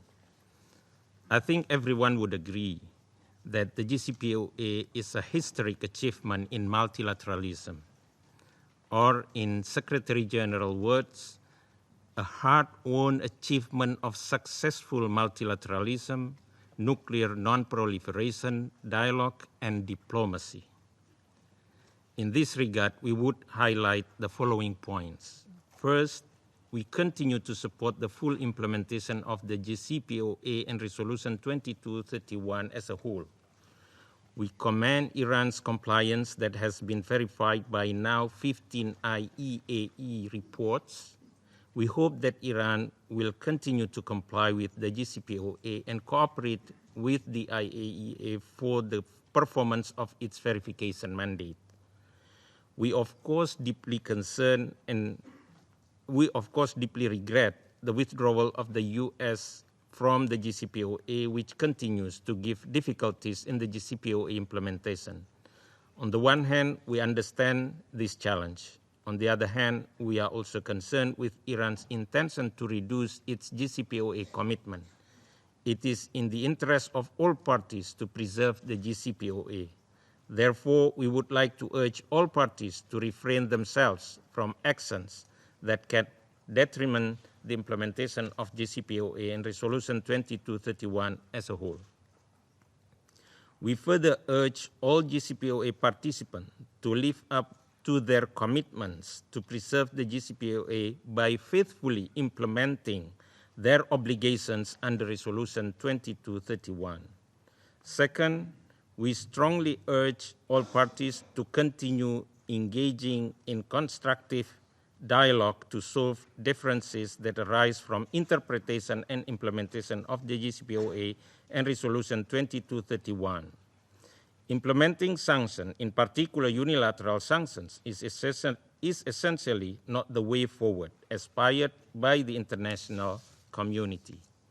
On the same vein, we ask Iran to take into consideration relevant concerns when carrying out its activities in order to sustain stability in the region. Third, we should keep other issues not directly related to the JCPOA and Resolution 2231 separated. We need to be very cautious in addressing the issue of JCPOA and Resolution 2231, since its implication might go beyond the issue of Iranian nuclear program. Their delicate balance need to be preserved. It is also our collective obligation in ensuring that the proper consideration of the JCPOA issue will contribute to the overall situation in the region. We acknowledge that situation in the region to some extent influenced the implementation of the JCPOA and Resolution 2231. In this regard, we urge all parties to exercise restraint and refrain from taking action that would exacerbate the situation. It is pertinent for us to create stability and conducive environment for the full and effective implementation of JCPOA and Resolution 2231. This responsibility is not exclusive for JCPOA participants or Council members, but to all the international community. Let me conclude by reiterating our main objective to ensure peaceful use of nuclear energy by Iran and protect legitimate interests of Iran on a broader scope. Our objective is to maintain peace, stability, and uphold the rule of law in order to have a safe and prosperous world for all. I thank you. I thank the representative of Indonesia and now give the floor to the representative of China. Mr. President, I thank USG DiCarlo, Ambassador Valde Almeida, and Ambassador Paxton de Boisroy for their briefings. I commend the parties concerned for their work. JCPOA, a multilateral agreement endorsed by the Security Council, has the effect of international law. It is an important achievement of multilateralism and is of crucial importance to safeguarding international nuclear non-proliferation regime and maintaining peace and stability in the Middle East. At present, the implementation of JCPOA is at a crucial stage.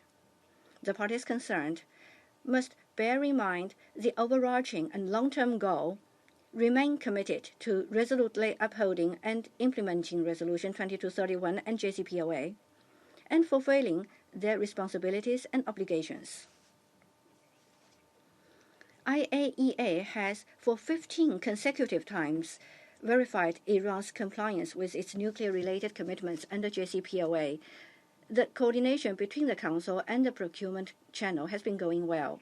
China appreciates Iran's efforts to implement the resolution and JCPOA and hopes that Iran will continue to implement JCPOA. China hopes that other parties will effectively honor their commitments, respect Iran's legitimate requests, and take positive measures to maintain the balance of rights and obligations under JCPOA. China regrets the U.S. withdrawal from JCPOA and its unilateral sanctions on Iran. We call upon the parties concerned to properly address the difficulties in maintaining normal economic and trade ties with Iran. Mr. President, the Secretary General's report is an integral part in implementing the resolution and JCPOA. In his report, he calls upon all the parties to jointly preserve JCPOA, safeguard free and lawful trade with Iran, support procurement channel, and maintain regional stability. China views this positively.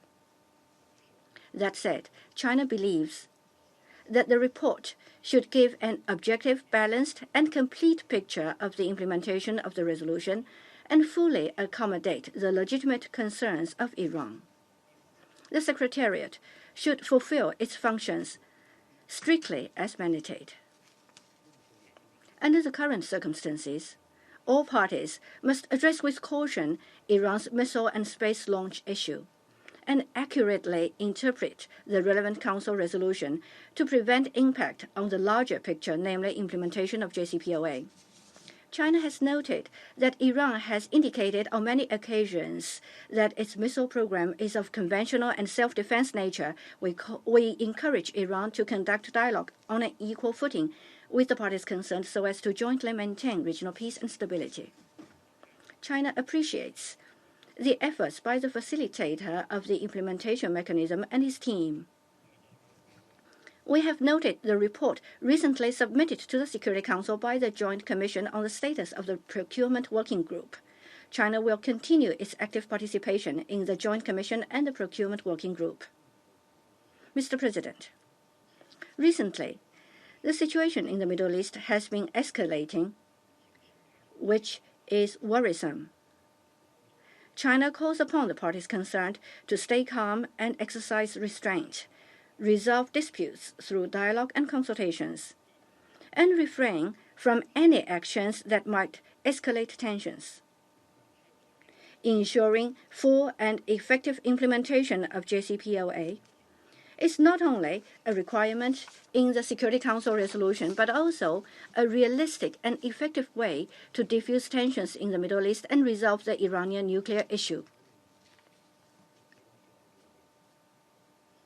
We hope that the parties concerned will take concrete measures to preserve and implement JCPOA, which serves the shared interests of the international community. China has always stood for political and diplomatic means to solve the Iranian nuclear issue. We are committed to consolidating international nuclear non-proliferation regime and safeguarding international and regional peace and stability. Recently, China has conducted close coordination and cooperation with the parties concerned and facilitated major new progress in the modernization of Iraq heavy water reactor facility. China will continue to work in an objective, impartial, and responsible manner.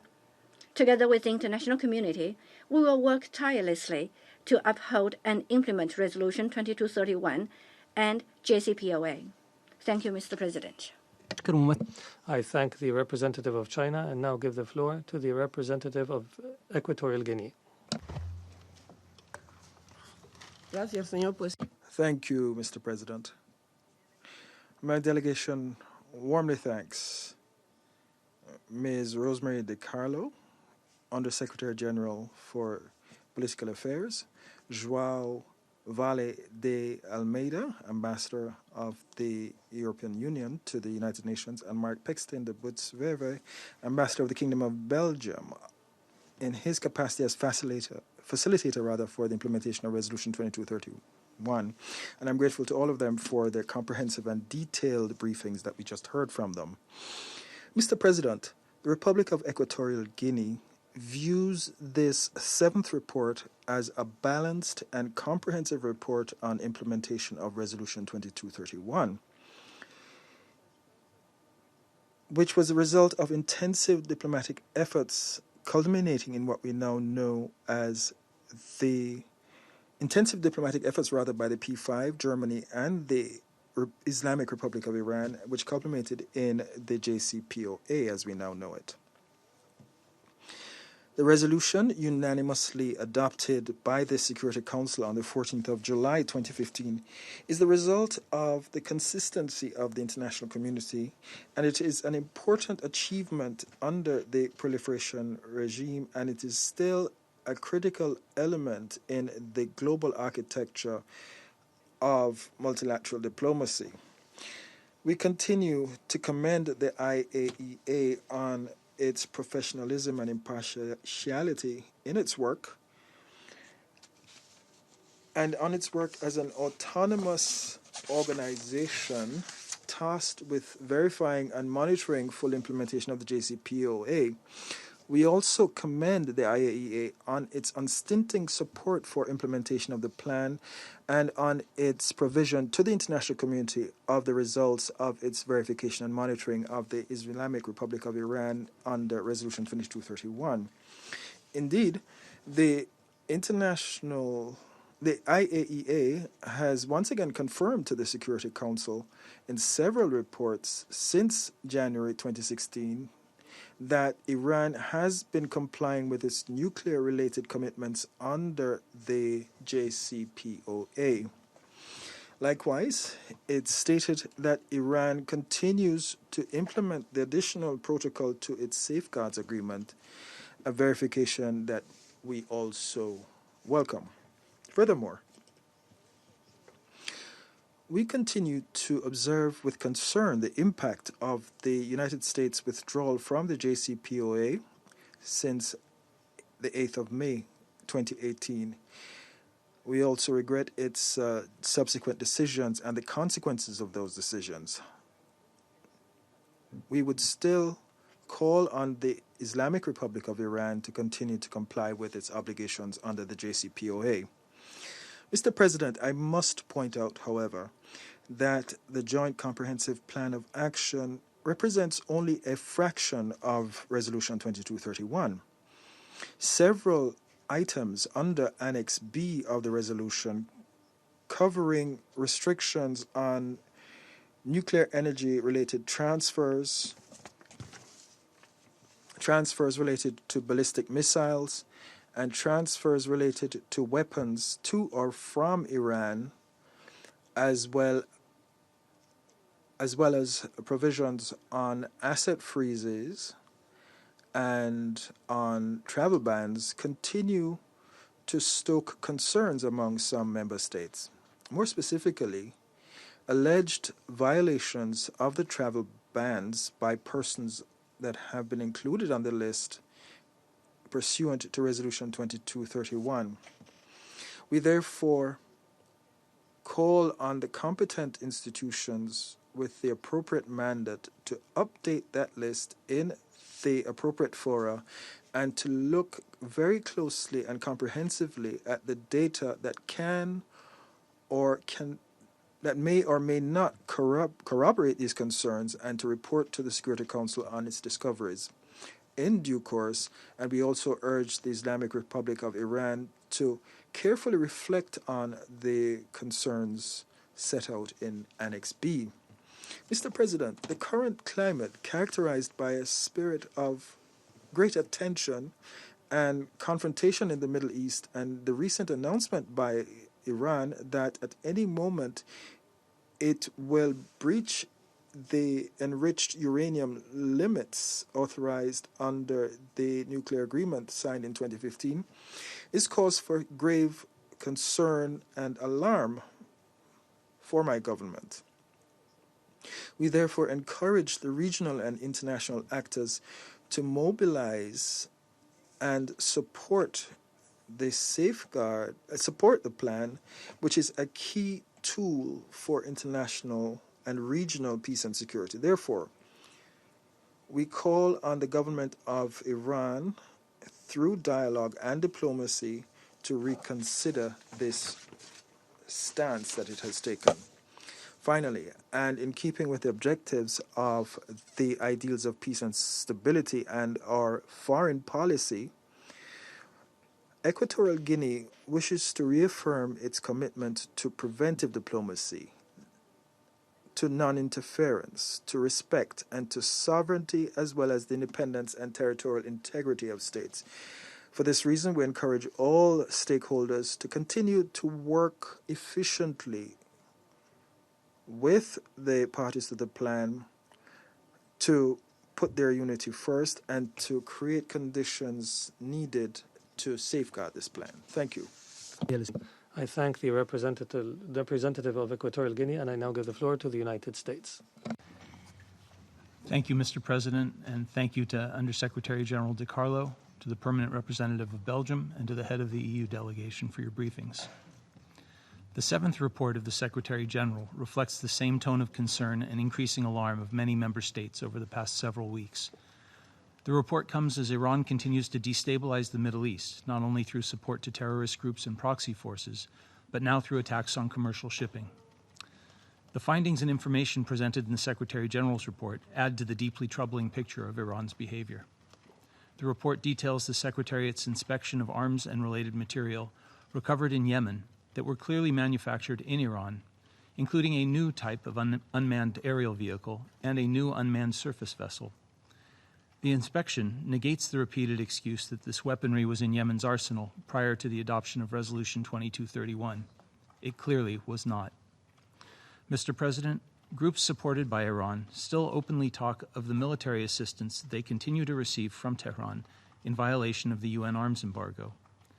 The report cites a televised speech by Hamas leader Yahya Sinwar and an Al-Quds Brigade spokesperson in May, each of whom spoke of Iran's military shipments to Hamas and to the Palestinian Islamic Jihad in the Gaza Strip.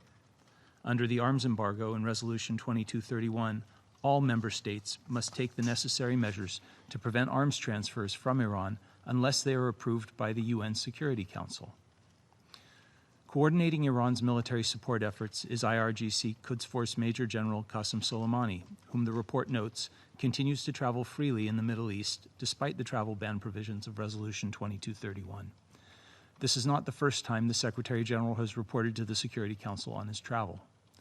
The report notes that other designated Iranian officials are also traveling in violation of the travel ban. The fact that these violations continue for years on end is evidence of lax implementation of the restrictive measures outlined in Annex B of Resolution 2231. Meanwhile, Mr. President, we see concrete examples of how Iran is destabilizing the region by threatening international shipping and airspace, prolonging the violence in Yemen, and supporting the expansion of terrorist groups and proxies throughout the Middle East. These data points lead us to the conclusion that Iran continues to send weapons across the Middle East in blatant violation of the Council's resolutions. On May 8th, Iran announced that it would take steps to cease performing certain core nuclear commitments, a step that most agree threatens to undermine peace and security in the region and beyond. As a first such step, Iran said it plans to expand its stockpile of low-enriched uranium beyond 300 kilograms by June 27th.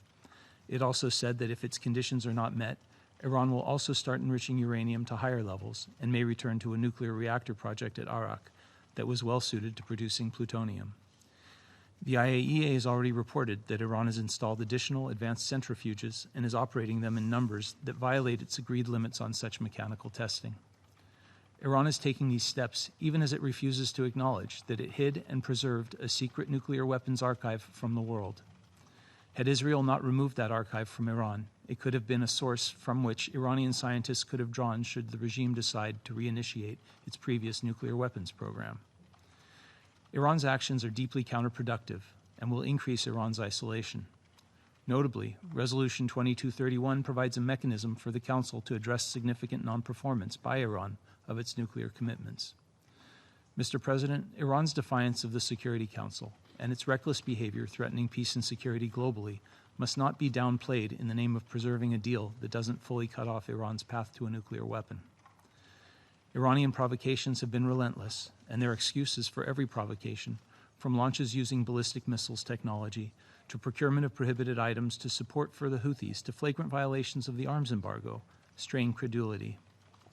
Responsibility for Iran's economic woes belongs to Tehran, whether through gross economic mismanagement, corruption, or the redirection of its money for militaristic purposes around the region. Iran's own behavior has caused its economic decline. Mr. President, the false narrative that the United States is to blame for Iran's economic woes strays beyond the bounds of Annex B's intention in Resolution 2231. References in the report to other governments' efforts to work around those measures are inappropriate. This report outlines in detail some important facts: that Iranian arms and related material are showing up beyond its borders, in conflict zones in the region, that its missiles and related technologies are hitting civilian targets, and that its terrorist proxies, Hezbollah and PIJ, are speaking openly of the support Iran provides to them. Does anyone really believe that Iran is not behind these transfers? Mr. President, the United States has made clear its willingness to engage in dialogue with Iran to negotiate a deal that will better serve international peace and security. But in the meantime, we will not, and this Council should not, sit idly by while Iran perpetrates attacks on our partners in the region and on commercial vessels in the Gulf. We intend to do everything in our power to curb malign Iranian behavior, including through updates to the 2231 sanctions regime, which the Secretary General's report highlights are necessary to ensure implementation. We hope our partners on the Council will join us. I thank you. I thank the representative of the U.S. for his statement. I now give the floor to the representative of Belgium. Merci, Monsieur le Président. Thank you, Mr. President. I shall now speak in my national... Shukran. Allow me first of all to thank Rosemary DiCarlo and the representative of the European Union for their briefings. Mr. President, as the Secretary General recalled, the Joint Comprehensive Plan of Action is a masterpiece of multilateralism. It is first of all a major success of nuclear non-proliferation since its entry into force 3 years ago. It has ensured the exclusively peaceful nature of the Iranian program, as has just been confirmed for the 15th time by the International Atomic Energy Agency.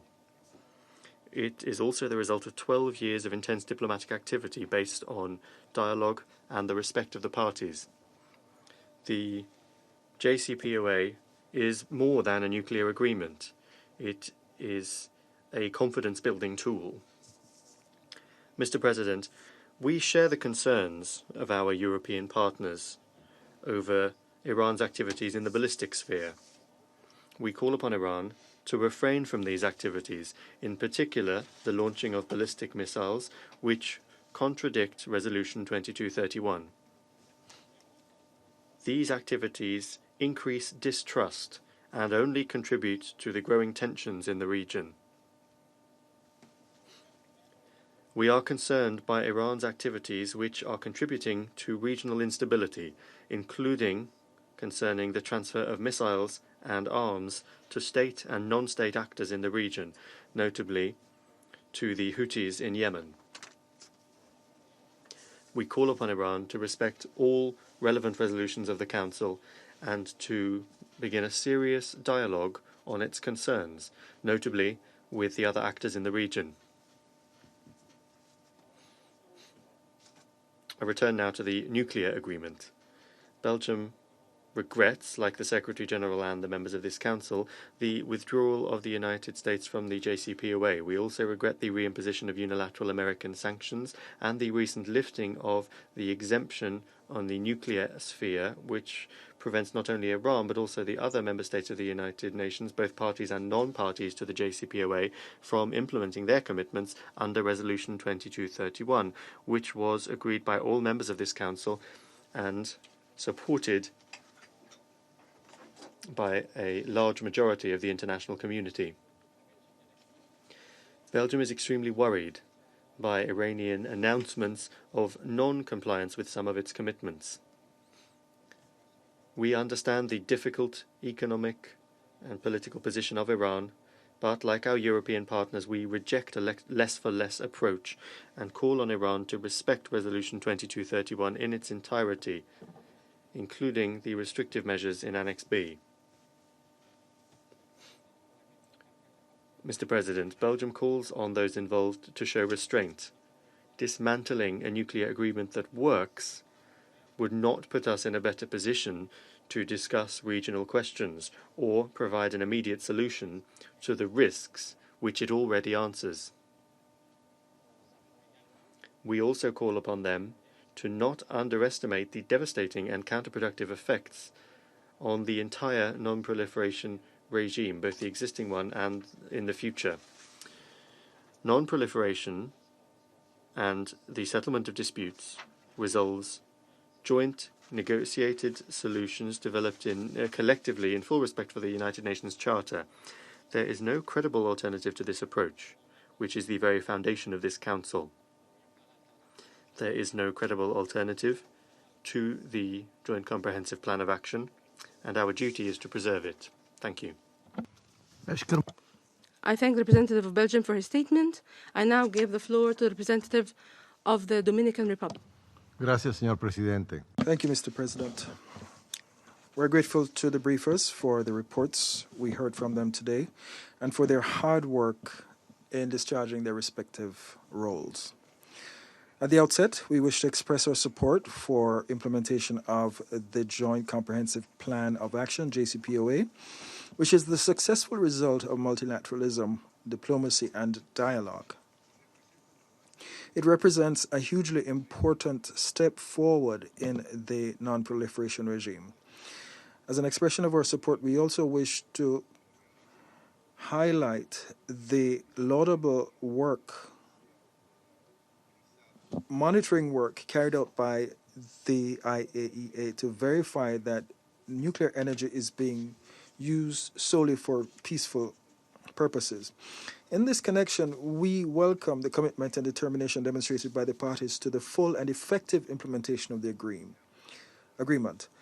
The JCPOA has been working and been able to achieve the key objectives established despite the huge challenges to the plan, including the withdrawal of the United States from the plan, which has led to significant challenges to its implementation, as well as the presence of economic restrictions that are affecting the people of Iran directly.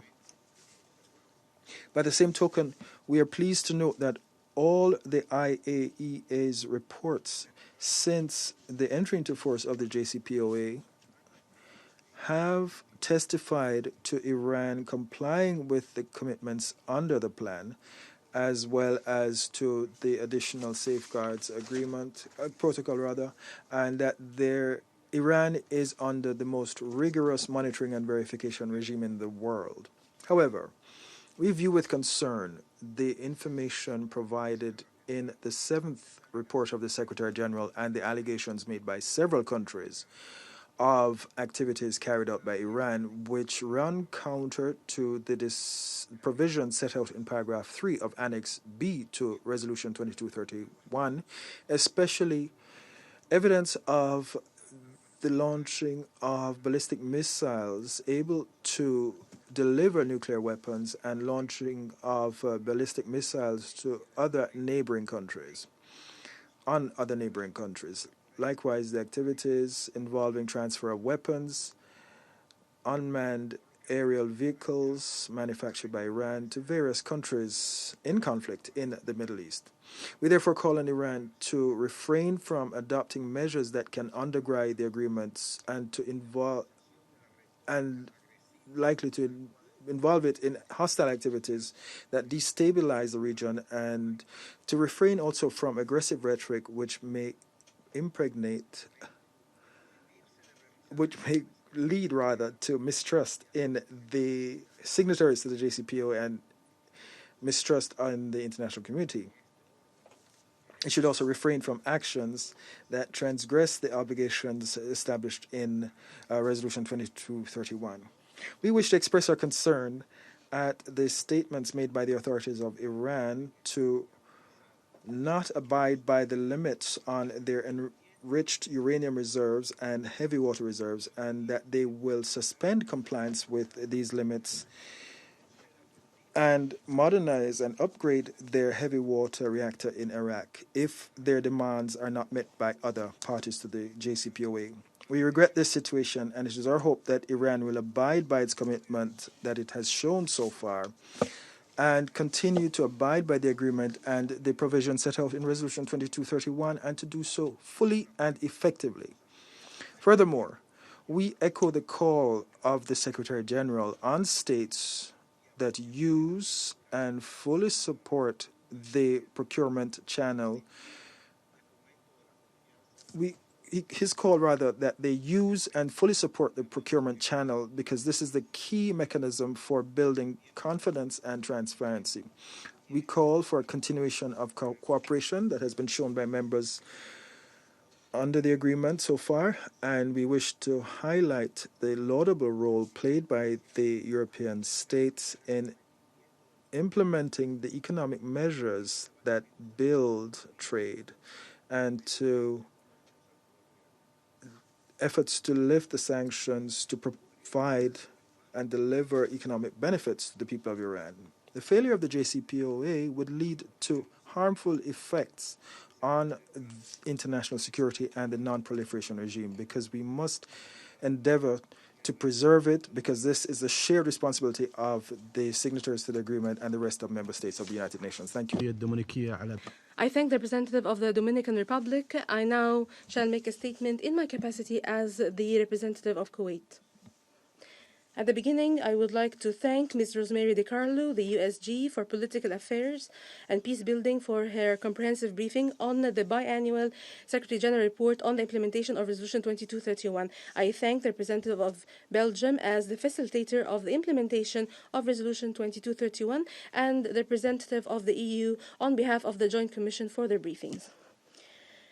As we hold this meeting under the item of nuclear non-proliferation, we stress again our steadfast and principled position vis-à-vis all issues pertaining to nuclear non-proliferation and disarmament, namely condemning the use of nuclear weapons and all weapons of mass destruction, because this is a grave violation of international law.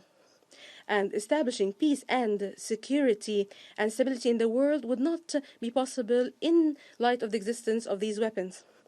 Based on these principles and constants, we welcome the adoption of Resolution 2231, despite the fact that we are aware that this agreement does not meet all of the concerns of countries in the region that continue to suffer from escalating tensions and security instability. However, we prefer to support the JCPOA out of our belief in multilateralism and because we are committed to all UN resolutions and efforts to achieve security and stability in the Middle East.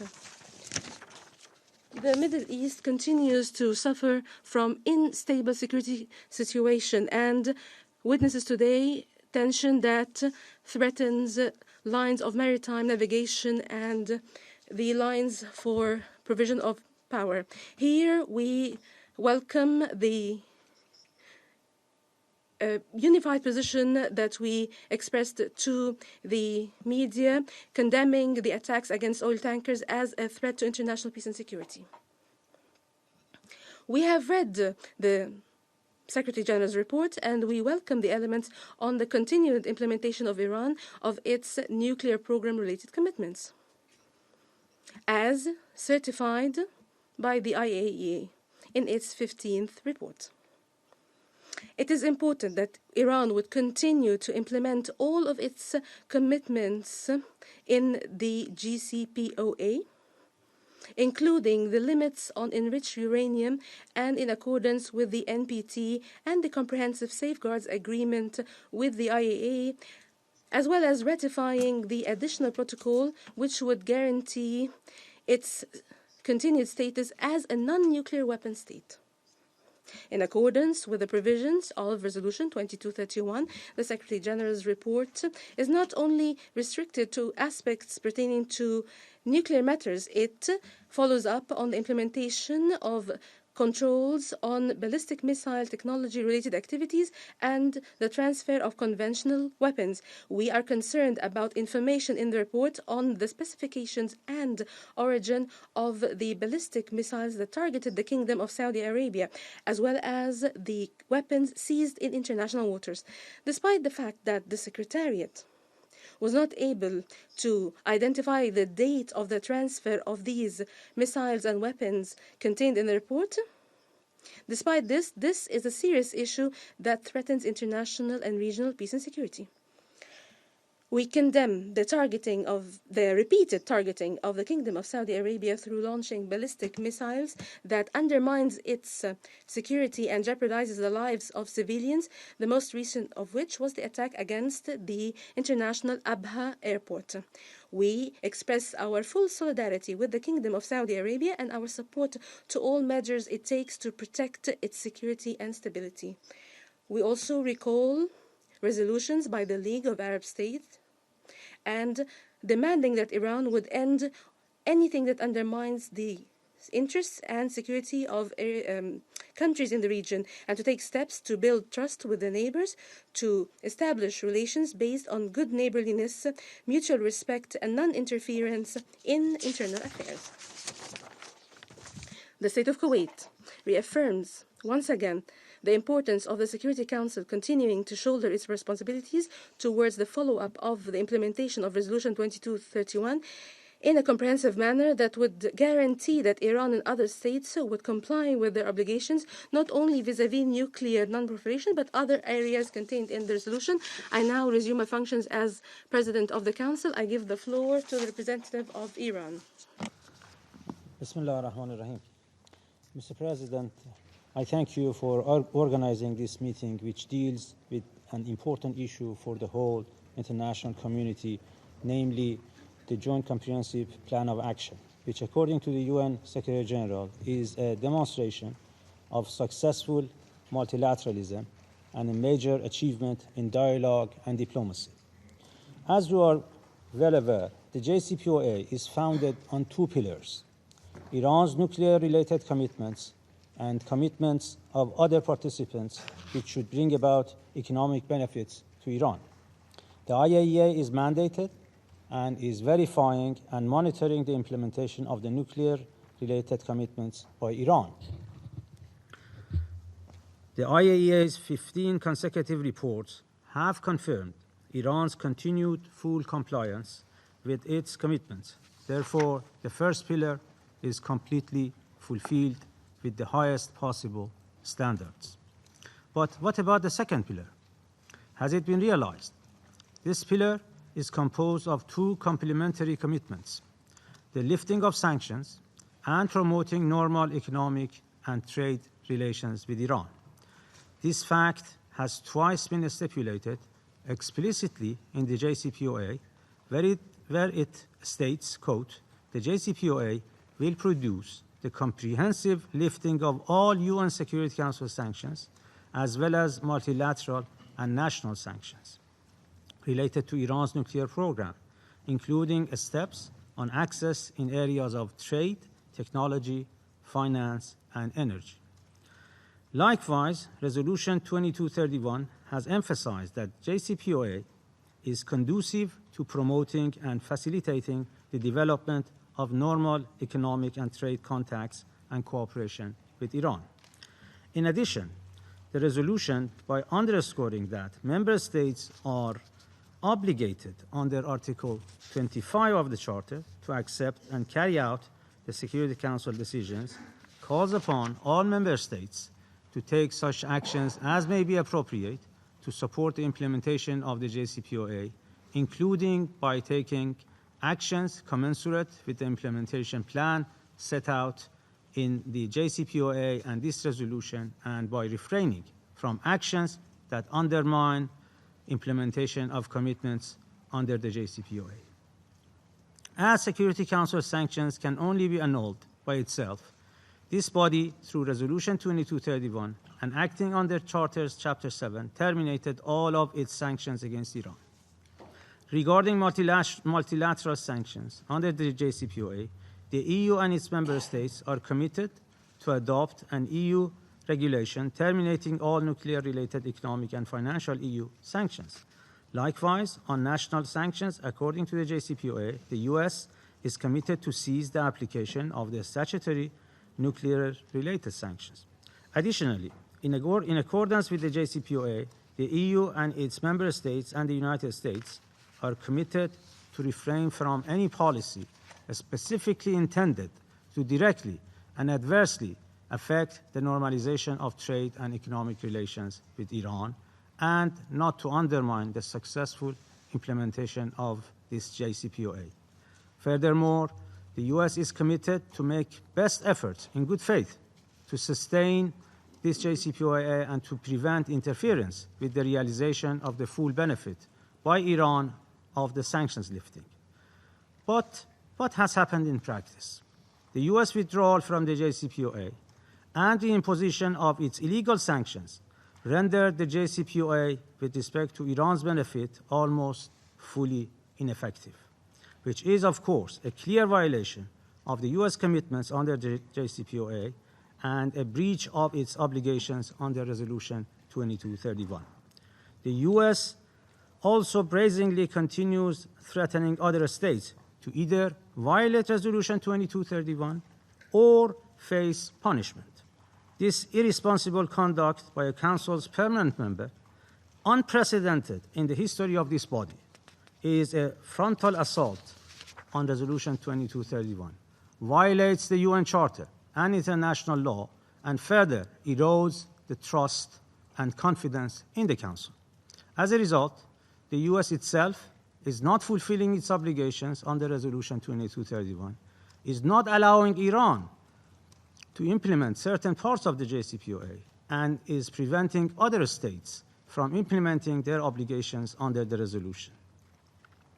Nevertheless, in the span of 1 year after the US withdrawal, the only reaction of Iran was to give more opportunity, weeks after weeks and months after months to remaining JCPOA participants, mainly the E3, upon their request to compensate for the consequences of the U.S. withdrawal.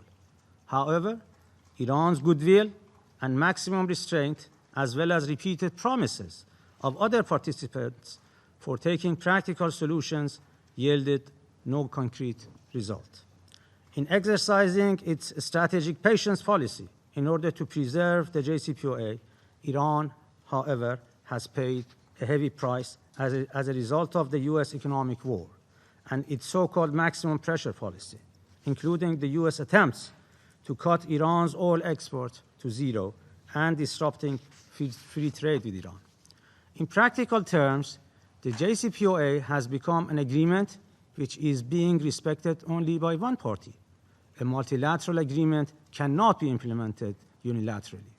Iran has done a lot and much more than its fair share to preserve the nuclear deal. Iran alone cannot, shall not, and will not take all of the burdens anymore to preserve the JCPOA. Therefore, in order to protect the security and national interest of the people of Iran and to bring a balance to the JCPOA, on May 8, 2019, Iran decided to limit in phase one of its plan the implementation of its commitments in two cases, namely the level of reserves of enriched uranium and heavy water as identified in the JCPOA. At the same time, I must stress that this decision is in full conformity with the JCPOA's paragraph 26 and paragraph 36, according to which, in case of a reintroduction or reimposition of sanctions or such an imposition of new nuclear-related sanctions, Iran will have the right to cease performing its commitments under this JCPOA in whole or in part. In fact, as stated by the President of the Islamic Republic of Iran, this is a minimum measure that Iran could adopt a year after the U.S. withdrew from the JCPOA and reimposed its illegal sanctions. According to Iran's decision, if adequate practical measures are not taken within 60 days by other JCPOA participants and the international community in general, Iran will be forced in phase two of its plan to suspend compliance with the uranium enrichment limits and measures to modernize the Arak heavy water reactor.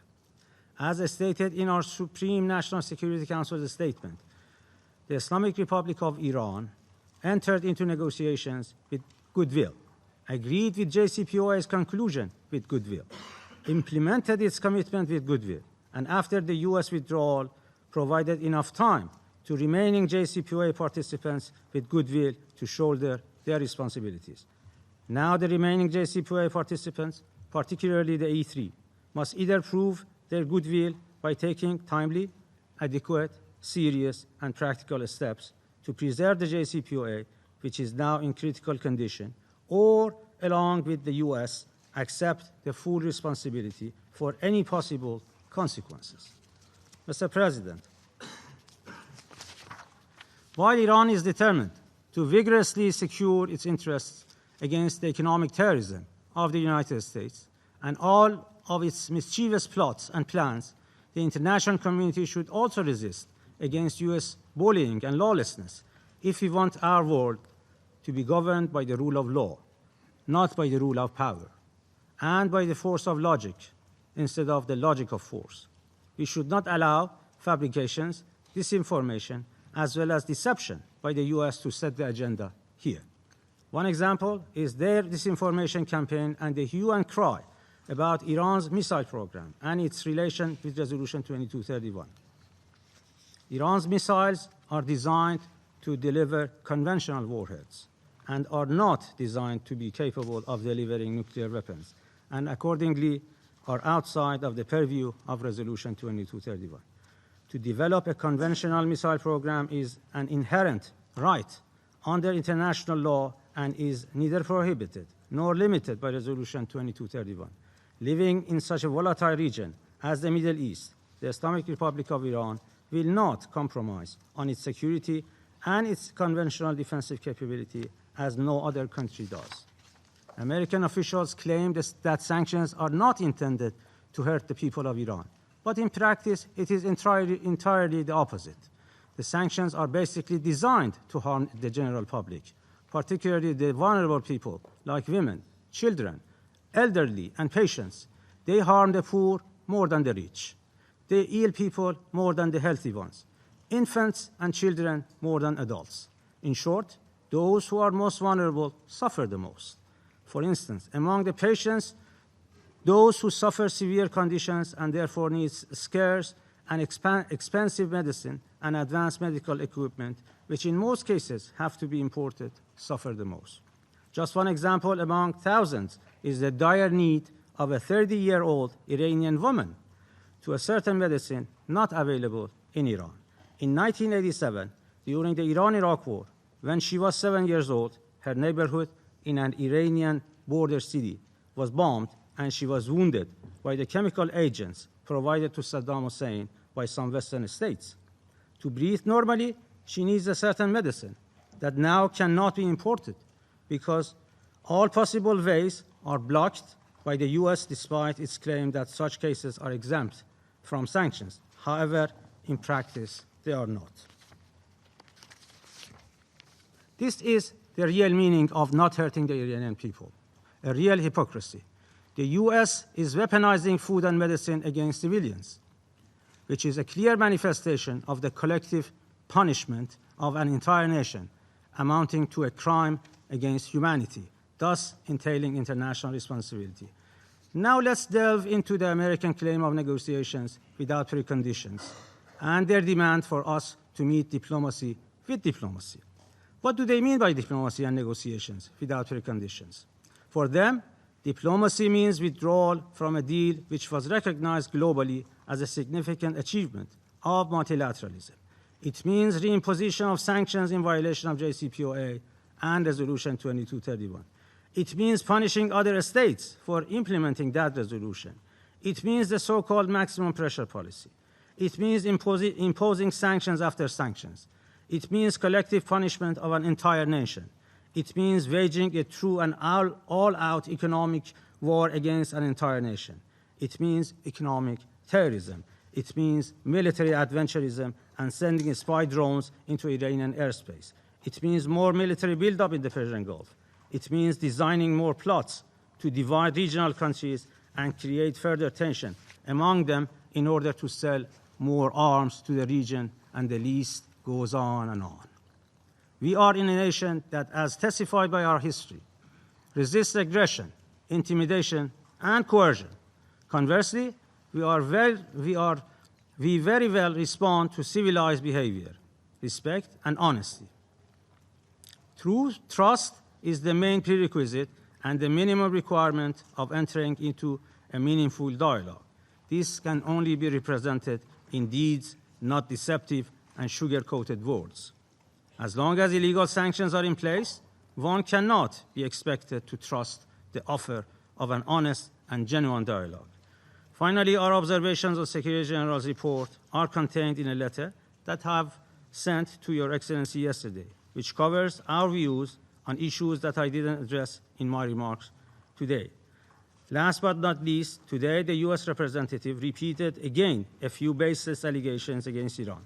As my country has responded to those allegations, either through our foreign ministry or at relevant international fora, I do not want to dignify them with an answer. However, some accusations were raised for the first time in an open meeting of the Council where we are present. I must also put on record our views on those subjects. On the US spy drone, as I have mentioned in my letter to the UNSG and the Council's President on June 20, 2019, our credible, detailed, and precise technical information on the path and points of intrusion and impact of the US spy drone leave no doubt that when targeted, it was flying over the Iranian territorial sea.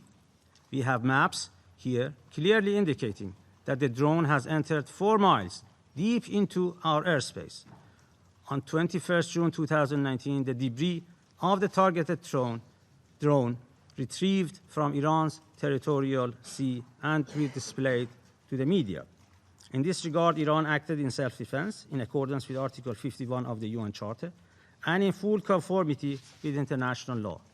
Instead of rejecting credible technical information, the U.S. must accept the responsibility of its wrongful act.